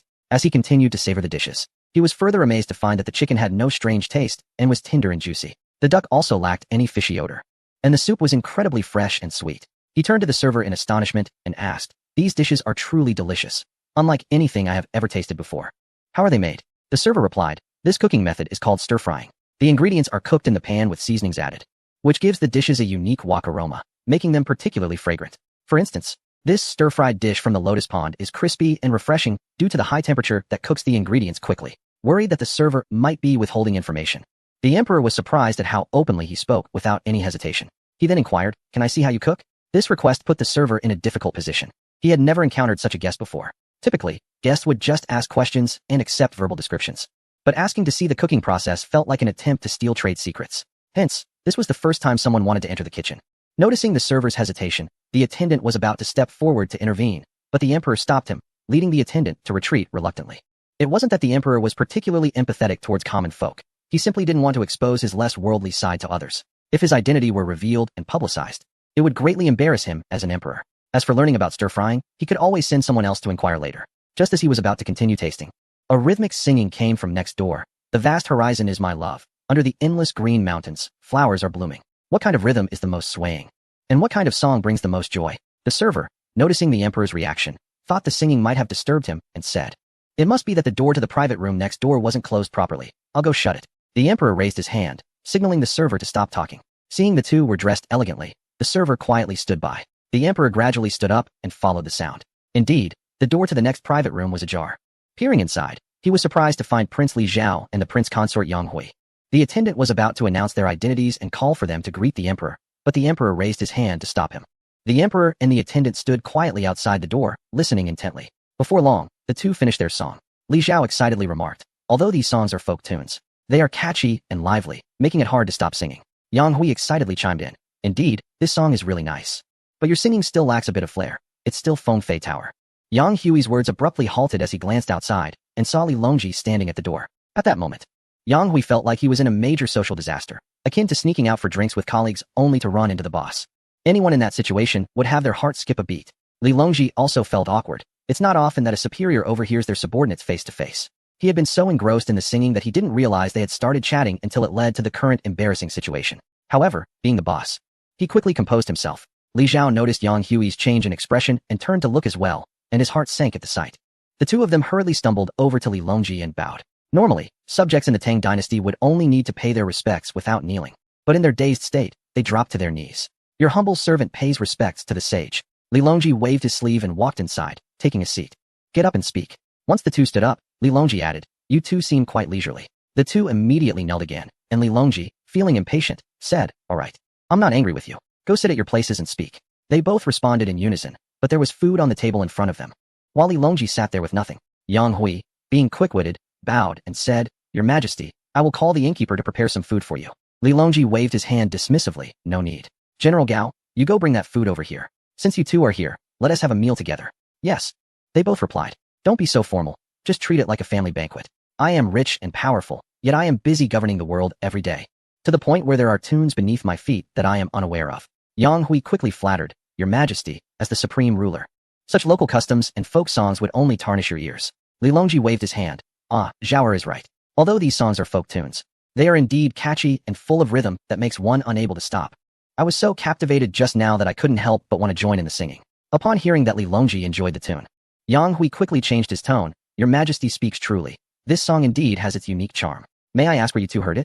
Li Zhao heard this and panicked. He knew they had to answer that question. Yesterday, he had heard someone mention a new musical trend popular in Pingkangfang, and after listening, he became quite taken with it. So he asked his brother-in-law, Yang Hui, to take him to experience it. They ended up at Feng Fei Tower in Pingkangfang, partying all night and only woke up near noon, hungry, which led them to come here for food and, unfortunately, to sit next to Li Longji. As Li Zhao was torn between whether to die immediately or to die a slow death, Yang Hui had already knelt down and said, This is the tune we heard last night at Feng Fei Tower. Please punish us, Your Majesty. Li Zhao hurriedly joined him on the ground. Please punish us, Your Majesty. Li Longji looked at Yang Hui with an understanding glance, as if to say, I know how it is for men. He said, Son-in-law, listening to a tune in your spare time is harmless. I'm quite interested in this piece. Have Feng Filu sing it for me at Huaiwa Xianghui building. You can take care of this matter. Upon hearing this, Yang Hui realized it was a good opportunity to get closer to the emperor. So he quickly expressed his gratitude.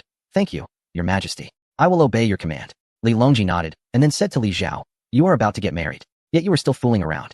I will confine you until your wedding. Li Zhao felt frustrated. They both went to the brothel together. and he was the one being punished. Who is really your son? Seeing that Li Zhao was still unconvinced, Li Longji shot him a sharp look. Do you have a problem with that? Li Zhao was startled and quickly bowed his head. I will obey your command. Li Longji then adopted a kind elder's demeanor and said, Son-in-law, did you hear any other tunes at Fengfila yesterday? Yes. Yang Hui hurriedly replied. That's wonderful. Can you sing them for me to hear? Chapter 143. Wealthy across the seas. 3. Li Longji enjoyed his meal, relishing both the dishes and the music.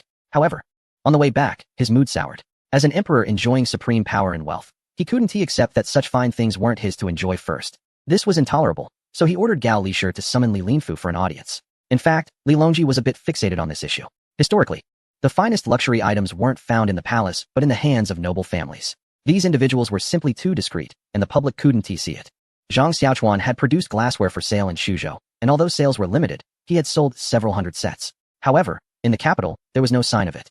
Clearly, these items had been privately hoarded by wealthy individuals as soon as they were released. It wasn't until after the Spring Festival that Zhang Xiaochuan expanded production, and now glassware began to appear in the capital. Not long after Zhang Xiaochuan produced glass items, someone had presented Li Linfu with a set, which he secretly used, considering it extremely precious. Recently, he managed to acquire another set, and thought to present one to the emperor. So today, when the emperor summoned him, Li Linfu brought the prepared glassware to the palace. Upon arriving at Ganlu Hall, Li Linfu entered after being summoned.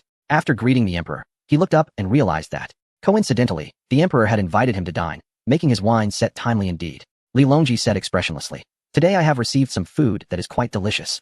So I invited Prime Minister Li to enjoy it with me. Please take a seat. Li Linfu immediately expressed his gratitude.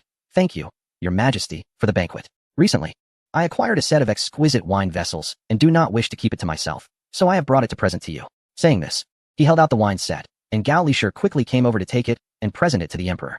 Li Longji opened it to find beautiful glassware, so clear and exquisite that it was a rare find. As the emperor, it was his first time seeing such a thing. He instantly beamed with joy. Haha, I think of myself as wealthy across the seas, with treasures from all over the world at my disposal. Today, receiving this exquisite glassware truly lives up to the name. Li Linfu quickly replied, Such a fine item should naturally belong to Your Majesty. It is not for an ordinary person to use. Li Longji played with the glassware for a while, just about to pour himself a drink, when he suddenly recalled the events at the tavern in the Eastern Market today. He then questioned Li Linfu with a slightly stern tone. Prime Minister Li, you mentioned that this glassware was recently acquired. Do you know where it came from? Seeing the emperor's displeased expression, Li Linfu replied half-truthfully. This item was purchased by my son at the treasure pavilion for the price of 120,000 coins. Hearing this, the emperor felt vindicated in his suspicions. Indeed, this item was already circulating among the common people, and he was not the first to use it. This thought made him feel frustrated, realizing that despite his wealth, he often found himself lagging behind others. As Li Longji looked at the exquisite glassware in his hands, it no longer seemed as appealing to him. 120,000 coins is not too expensive, but the fact that such a fine item did not originate from the palace is truly embarrassing for me. Li Linfu understood that the emperor was not one to indulge in sentimentality, and this was clearly a critique of him for failing to gather all the treasures for the emperor. Quickly, Li Linfu bowed and apologized. I have not performed my duties well, resulting in such a precious item falling into the hands of the common people. I ask for your punishment, Your Majesty. Li Longji was pleased with Li Linfu's attitude, saying, I do not blame you. Please rise and take your seat. Li Linfu cautiously took his seat, and Li Longji called for Gao Lisher to pour wine using the new glassware. With this transparent and flawless glass, Li Longji felt that the taste of the wine had improved significantly, and much of his anger dissipated. However, Li Linfu was in a difficult position. Upon seeing the dishes served, he realized he had made a foolish mistake. Li Linfu had tasted these stir-fried dishes before, and they were undoubtedly delicious. After enjoying them, he thought to himself, such delectable food is only fit for someone of my status to enjoy, but now it was available in a tavern, accessible to anyone with money, putting him on the same level as the common folk. Of course, he only entertained this thought briefly, but now that the emperor was inviting him to enjoy these dishes, he couldn't help but wonder if the emperor thought the same way. In a moment of reflection, he found that although the food was delicious, it tasted like chewing wax. Just then, Li Longji asked, Prime Minister Li, how do you find these dishes? Your Majesty, they are extremely delicious. Li Linfu replied, To be honest, this is the first time I have tasted such dishes as well, and I am utterly amazed. I do not know who created them, or if the palace chefs can replicate them. Upon hearing this, Li Linfu immediately understood the emperor's intention in inviting him to dinner, so he replied, I will investigate and arrange for the palace chefs to prepare these dishes for Your Majesty. Li Longji appreciated this aspect of Li Linfu. He understood matters quickly and spoke without unnecessary words. If it had been someone like Zhang Jiuling or Song Jing, they would have likely suggested the emperor should focus on governing the country rather than concern himself with a meal. Li Longji praised him, saying, Thank you for your hard work, Prime Minister. And about this glassware.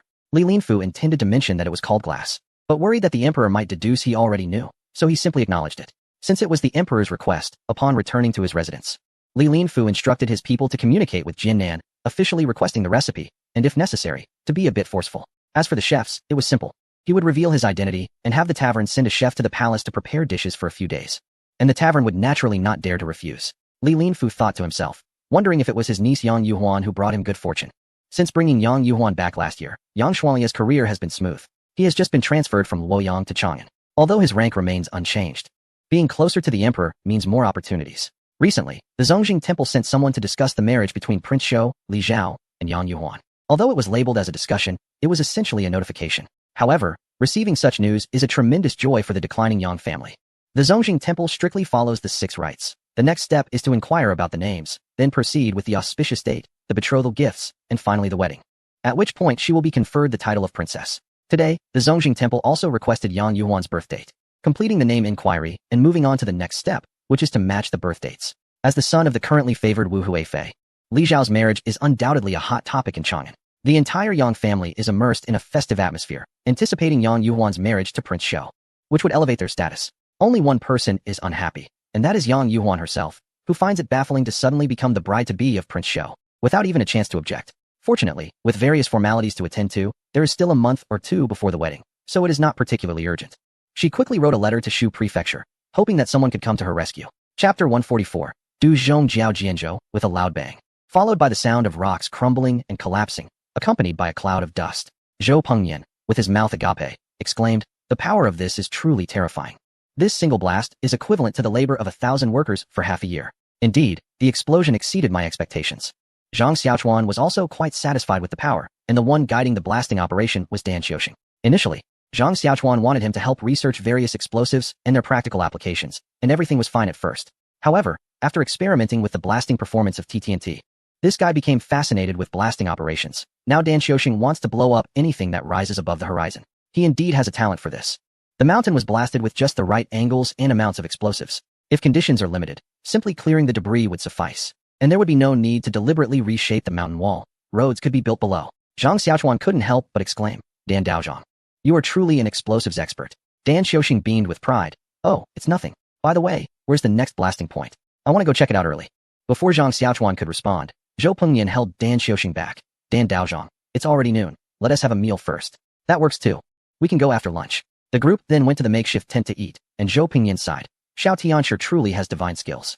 Not only is this mountain blasting impressive, but the crusher, roller, and excavator are also remarkable tools. With these magical devices assisting, I am confident we can complete the road to Yizhou within the year. Zhang Xiaochuan nodded in agreement. Yes, but this speed is still too slow. Time waits for no one. Zhou Pengyan widened his eyes. This is slow? What are your plans then? Zhang Xiaochuan pondered for a moment and said, Daoist Dan will stay here to assist you in blasting the areas that need to be widened on the way to the region, especially the narrow parts of the official road, to facilitate the transport of subsequent machinery and equipment. I will go find the local magistrate in Shu Prefecture to start laying the cement road, and once the road is open, we can then lay asphalt on top of it. Zhou Pengyan was confused and said, as far as I know, cement roads are also very good. Why is it necessary to lay asphalt? I have discussed this with Magistrate Zhou before, Zhang Xiaochuan replied. Asphalt has certain elasticity and is less likely to crack. Carriages riding on it won't be bumpy. Unfortunately, there isn't a large supply of rubber right now. Otherwise, I could produce tires and vehicles. Although Zhou Pengyan didn't know what tires and vehicles were, he sensed that Zhang Xiaochuan really needed rubber, so he asked, what exactly do you mean by rubber? Zhang Xiaochuan felt that explaining rubber might not be very meaningful, so he said, rubber is something that is hard yet soft. When you flatten it, it will gradually return to its original shape. Zhou Pengyan's expression became somewhat peculiar after hearing this. I think I've seen this thing before. Really? Where did you see it? Zhou Pengyan was certain, nearby, and there is plenty of it. Let us eat first, and after that, I'll take you to see it. Zhang Xiaochuan quickly got up and pulled Zhou Pengyan out. What are we eating for? Take me to see it now. Unable to resist Zhang Xiaochuan, Zhou Pengyan had no choice but to take him right away. After walking for about a mile, they reached a hillside nearby. Zhou Pengyan pointed to a tree and said, this is it, the Eukamia tree. When the bark is peeled, it has fibers. The locals wrap these fibers around the handles of their farming tools, making a thick layer. Once it dries, holding it gives a hard yet soft feeling, which is less likely to wear out the hands. He then instructed his attendants to cut a piece of bark for Zhang Xiaochuan to see. Zhang Xiaochuan took the bark, peeled it, and indeed found fibers. He wrapped a bit around his hand, which felt somewhat like the concentrated sap of a banyan tree. He was startled. Could this actually produce rubber? He immediately ordered more bark to be peeled. Zhang Xiaochuan took the Eukamia bark and, forgetting about eating, returned to Shu Prefecture to study it. After conducting chemical tests with Su Changming and extracting substances from the bark, they discovered that this material was indeed rubber. This finding delighted Zhang Xiaochuan. If they could produce rubber in large quantities, manufacturing various wheeled items like tractors and vehicles would become possible, and they could also produce cables on a large scale. Moreover, Zhang Xiaochuan had learned that there were many eucommia trees, and the Jian Prefecture and Qinling areas were very suitable for their growth. It was truly a case of finding a way out after facing difficulties. Who would have thought that the plant he had been longing for was right under his nose? Since they had found a plant that could produce rubber, they immediately set to work on production. However, the rubber content in the eucommia was relatively low, and transporting raw materials to Shu Prefecture for extraction was not very practical. Therefore, Zhang Xiaochuan instructed Su Changming to prepare a large quantity of chemical agents needed for extracting eucommia rubber. Zhang Xiaochuan was preparing to go directly to the production site with these agents to refine them into semi-finished rubber, and then transport them back to Suzhou for processing into rubber products. For this rubber, Zhang Xiaochuan had originally planned to go to Rongzhou, delaying his itinerary for the salt factory. Just as everything was ready and he was about to leave, Zhang Jingren returned, followed by an unexpected guest. As soon as Zhang Jingren dismounted, he said to Zhang Xiaochuan, Erlang, you seem to be heading out. Wait a moment. The person behind stepped forward, and Zhang Jingren introduced, this is the governor of Jinan Dao. Come and meet Zhang Yu, the ambassador. Zhang Yu appeared quite pompous, waiting for Zhang Xiaochuan to pay his respects. However, since he was the superior of his elder brother, Zhang Xiaochuan stepped forward respectfully and bowed. Commoner Zhang Xiaochuan pays respects to Ambassador Zhang. Zhang Yu grunted in response, clearly unimpressed.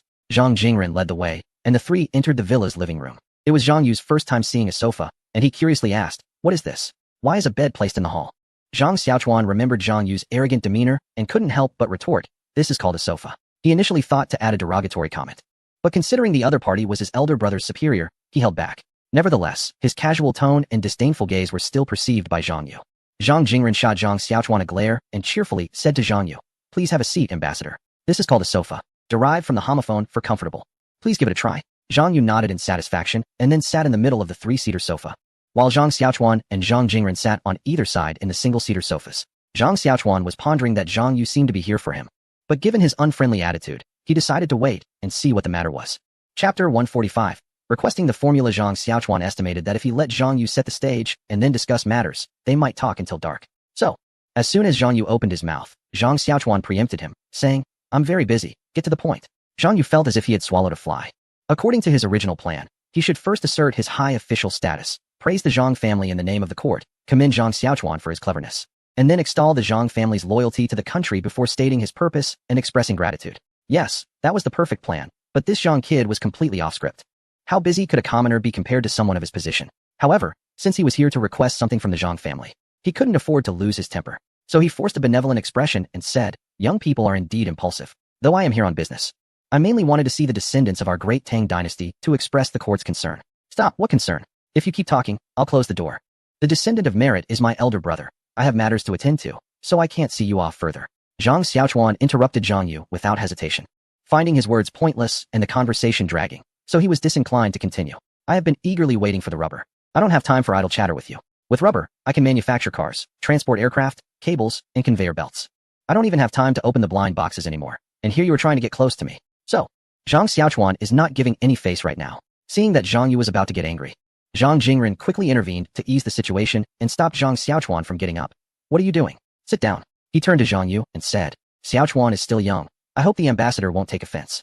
Zhang Xiaochuan reluctantly sat down, realizing that with his brother present, it wouldn't be good to escalate things too much, so he tried to calm down, in as calm a tone as possible. He addressed the two. I was rash and offended the ambassador, but I do have urgent matters to discuss, so I would appreciate it if the ambassador could be brief. Zhang Yu saw that Zhang Xiaochuan had given him some face and didn't want to push too hard, especially since he was there today to ask for something. However, he was still burning with anger inside. After all, he was a high-ranking official and didn't feel like bowing to a kid. Thinking this, Zhang Yu put on a stern demeanor. Well, I'll do my best.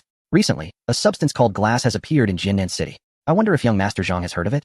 Zhang Xiaochuan felt like he could explode. Why not just say what you want instead of beating around the bush? It was obvious that the other party knew he invented glass, and it wasn't a secret either. Anyone paying attention would know. Why confirm it with him? Just as Zhang Xiaochuan was about to lose his temper, a soft cough interrupted him. Looking at his brother's stern expression, he decided to let it go this time, considering how well he had been treated in the past. So, Zhang Xiaochuan respectfully replied, I, in fact, invented it. As he spoke, he pointed to the coffee table in front of him. Zhang Yu followed his finger and was taken aback. The coffee table was made of a single piece of transparent, flawless glass, and there was a glass cup on it with steam rising from it. In ancient times, This glass coffee table was equivalent to having a table made of iced jade in modern times. The impact and value were beyond words.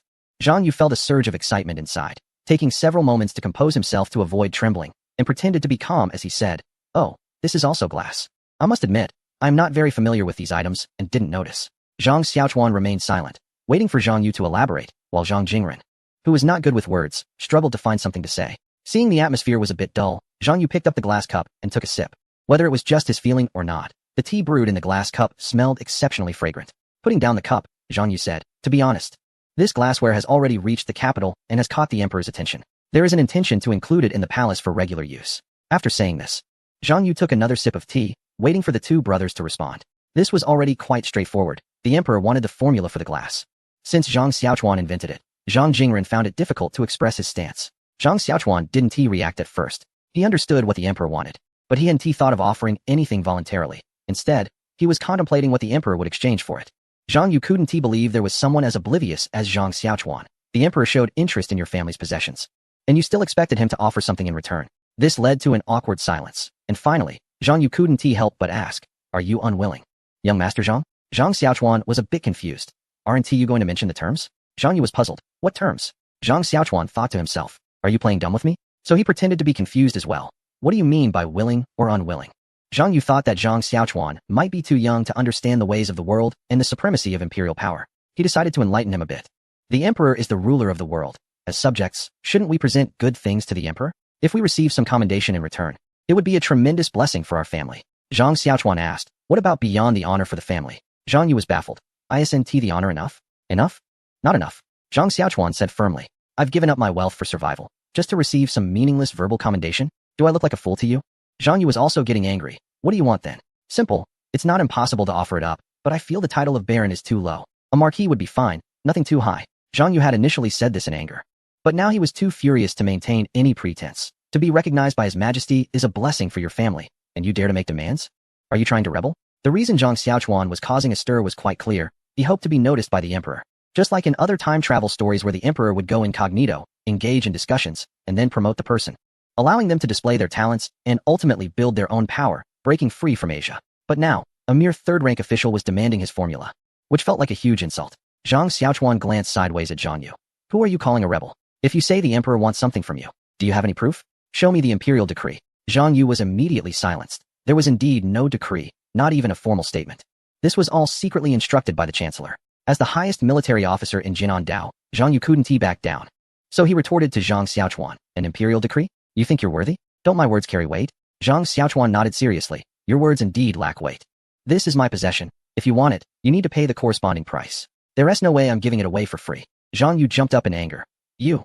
Do you believe I can lead troops to wipe out your family?" Zhang Jingren quickly stood up. "Ambassador, please calm down.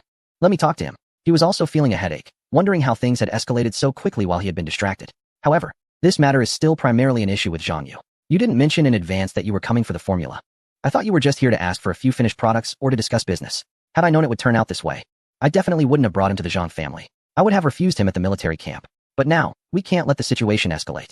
With my brother's current strength, he might really rebel later. Xiaochuan, you should say less and just stay quiet for now." Zhang Xiaochuan sat down reluctantly, and Zhang Jingren, with a forced smile, said to Zhang Yu, "Ambassador, this matter came up too suddenly. How about I take you back first, and then let me talk to him?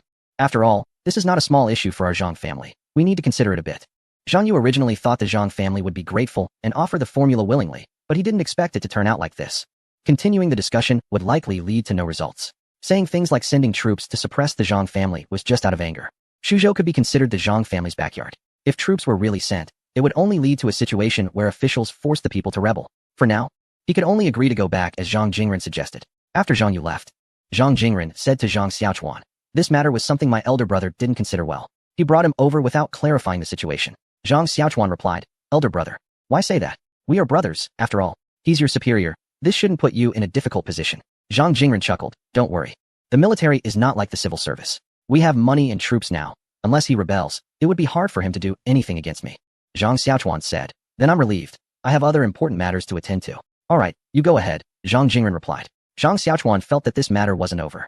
After leaving, he didn't immediately go to deal with the rubber, but instead called Luo Xiaohu to instruct him to speed up training, ensuring that all equipment was ready for combat at any time. Upon returning to the governor's office, Zhang Yu immediately summoned his trusted chief aide to discuss the next steps. However, before they could begin, a messenger from Zhang Jingren arrived. After reading the letter, Zhang Yu frowned deeply and slammed the letter on the table. The Zhang brothers deserve to die. The chief aide asked with concern, "Why is the ambassador angry? You read it yourself," Zhang Yu said, handing the letter to the aide. The aide took a look and saw that it was written by Zhang Jingren, essentially stating that the glass formula belonged to the Zhang family, and they wouldn't give it to anyone, so he shouldn't waste his efforts. This indicated that Zhang Jingren had already aligned with his brother and was ready to confront the highest military official in Jianandao, himself. The aide said, "Ambassador, there's no need to be overly angry. This was somewhat expected. Both Zhang brothers are quite stubborn and don't understand the complexities involved. You make a valid point. But how do I explain this to the Prime Minister?" Zhang Yu asked. The aide replied, "This is not something that can be resolved quickly. I think we should first send a message to the Prime Minister to explain the situation and wait for his further instructions." At the Li residence in Chang'an, Li Linfu held a letter with a hint of anger. This Zhang Yu is truly useless and unfit for great tasks. He then said to his trusted confidant, "Convey this message to him. Now that Meng Shi has expressed a willingness to submit to the Tang dynasty, he is just requesting the court to send troops to assist in unification. Let Zhang Yu arrange a suitable person to lead the troops." The confidant nodded and left. After he departed, Li Linfu sighed. "Alas, in the end, it still relies on ourselves." With that, he rose and headed to the palace to meet the emperor. After entering the palace, Li Linfu first went to the secretariat to prepare the matters that needed to be reported, and then he proceeded to the Ganlu Hall. As usual, Li Linfu first reported some important state affairs to the emperor. When Li Longji noticed that Li Linfu did not leave immediately after finishing his report, he realized there was more to discuss. Thus, he said, "Is there anything else? Please report it quickly." Li Linfu replied, "I have investigated the matter regarding glass." Before he could continue, Li Longji instantly became alert. If this glass could be obtained, it would not only be for personal use, but could also be profitable. He straightened up, eager to listen. Li Linfu continued, "This glass is produced in the Nanfu of Qingqing County, Shuzhou. Recently, I sent someone to negotiate with the Nanfu. But unfortunately, Zhang Jingren and his brother Zhang Xiaochuan from Qingqing County are both stubborn and show no desire to serve the country." Li Longji, upon hearing this, realized there was a twist in the matter and asked, "Did you not mention what I need?" Li Linfu exaggeratedly responded, "Those two brothers are quite arrogant, saying that even if the emperor came, it wouldn't matter. This is their family's possession, and no one can take it away. They even said the emperor wanted to exchange it for a duke title. I believe these brothers do not regard the court or the sage highly. Such defiance is practically akin to rebellion." Li Longji was furious upon hearing this. These two brothers are truly arrogant, not even giving me face. They deserve punishment. What does Li Xiang think should be done? Li Linfu hesitated and said, "I believe they should not be punished, but rather rewarded." Li Longji, displeased, asked, "Why is that?"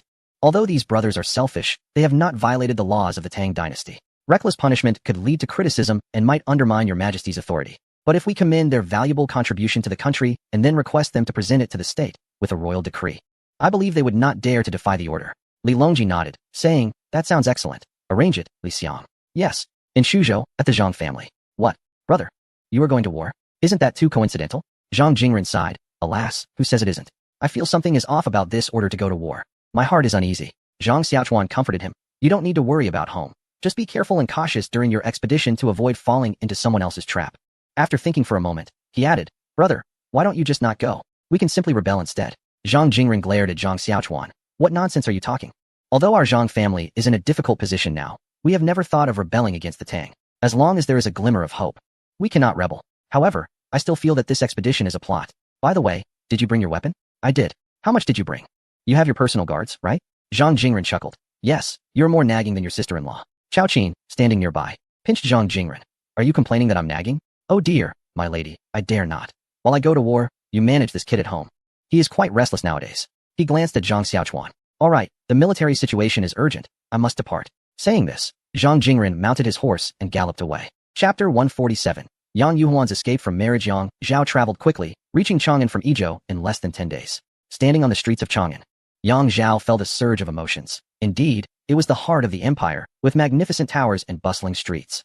This would be the place where I strive to make my mark, he thought to himself. He had heard that Yang Xianyue was reassigned to Chang'an, so he planned to find a place to settle down before visiting Yang Xianyue to learn more about the situation in the capital and to see Yang Yuhuan. Upon arriving at the Yang family, he learned that Yang Yuhuan was to become a princess. He silently marveled at Zhang Xiaochuan's foresight, with Yang Yuhuan marrying Li Zhao.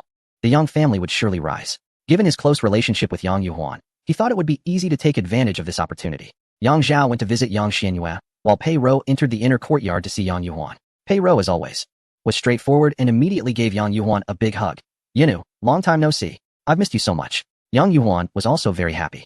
Although the Yang family was large, there was no one she could speak her heart to. I just heard from the servants and can hardly believe it.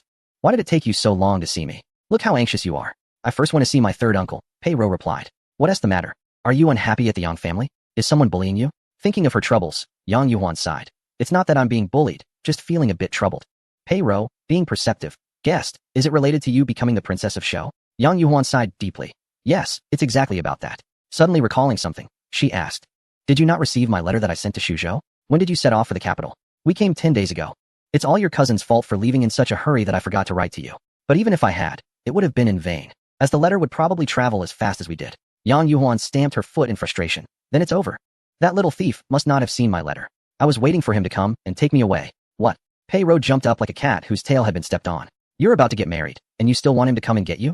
Are you serious? Yes, Sister Pei, I can only tell you this. My heart has been stolen by that little thief.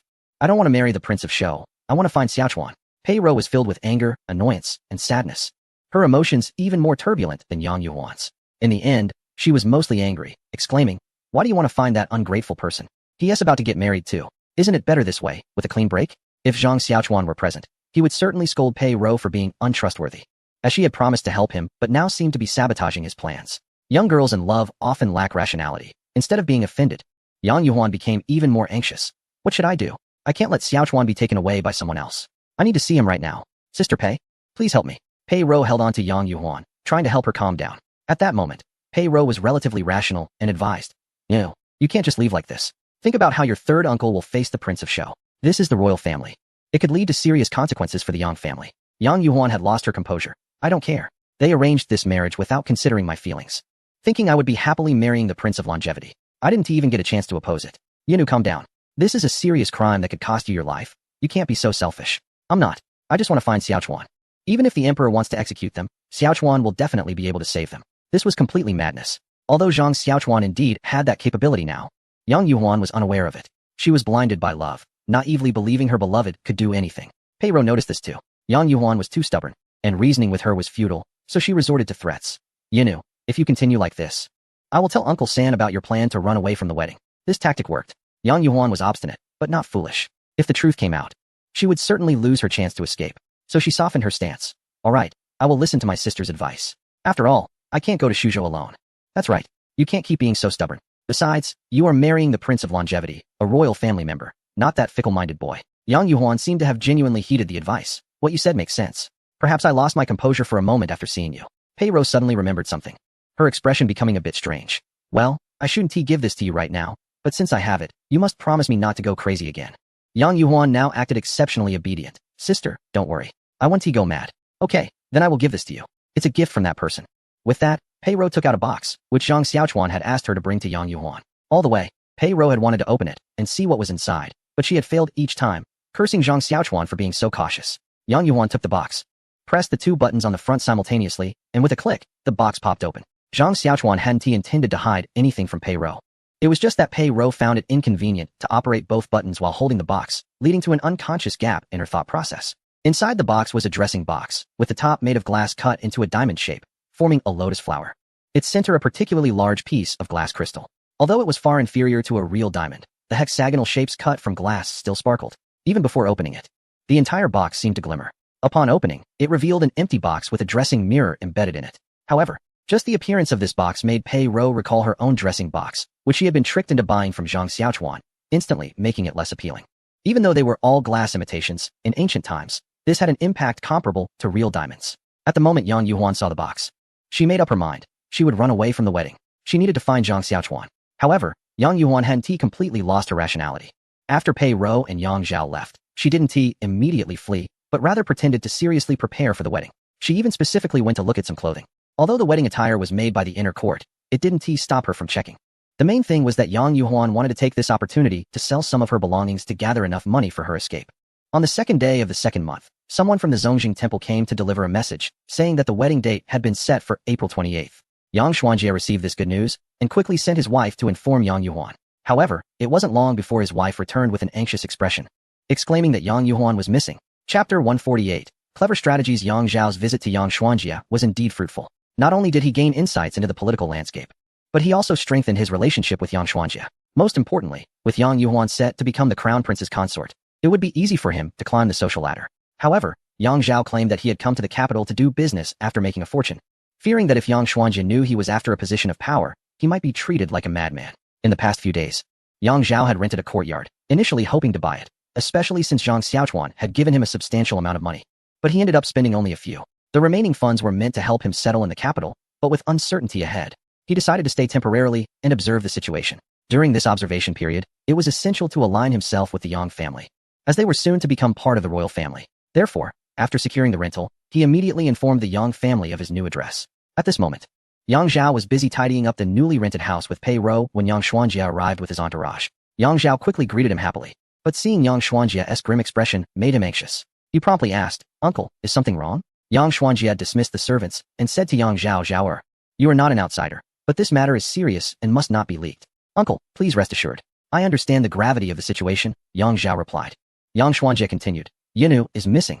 With the wedding to the crown prince approaching, the disappearance of the bride was indeed a serious matter. Yang Zhao asked, "When did she go missing? Is there any clue?" Yang Xuanjia shared his suspicions, questioning, "Yinu's disappearance is clearly a case of running away.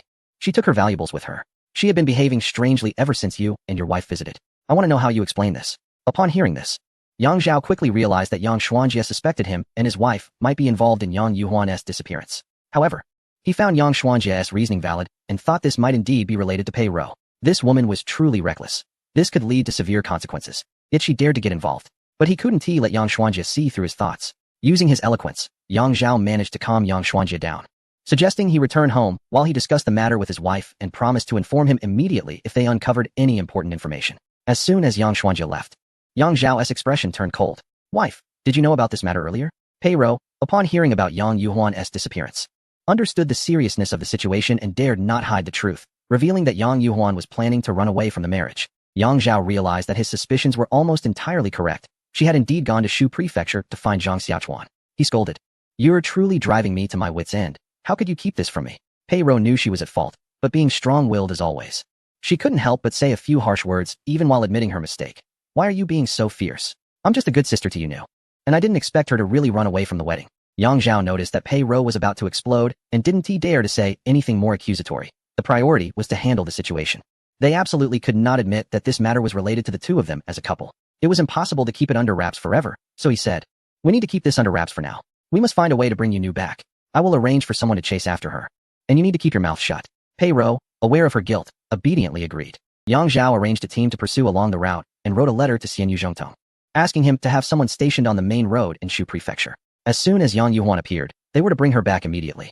He hoped Yang Yuhuan hadn't gone too far and that they could catch up before things got worse. Suddenly, Yang Zhao felt a sense of confusion about the future because he understood Yang Yuhuan well. She was very stubborn. Now that she had run away from the wedding, even if they brought her back, the outcome might not be good. Relying on getting close to the Yang family for advancement seemed increasingly unrealistic and might even backfire.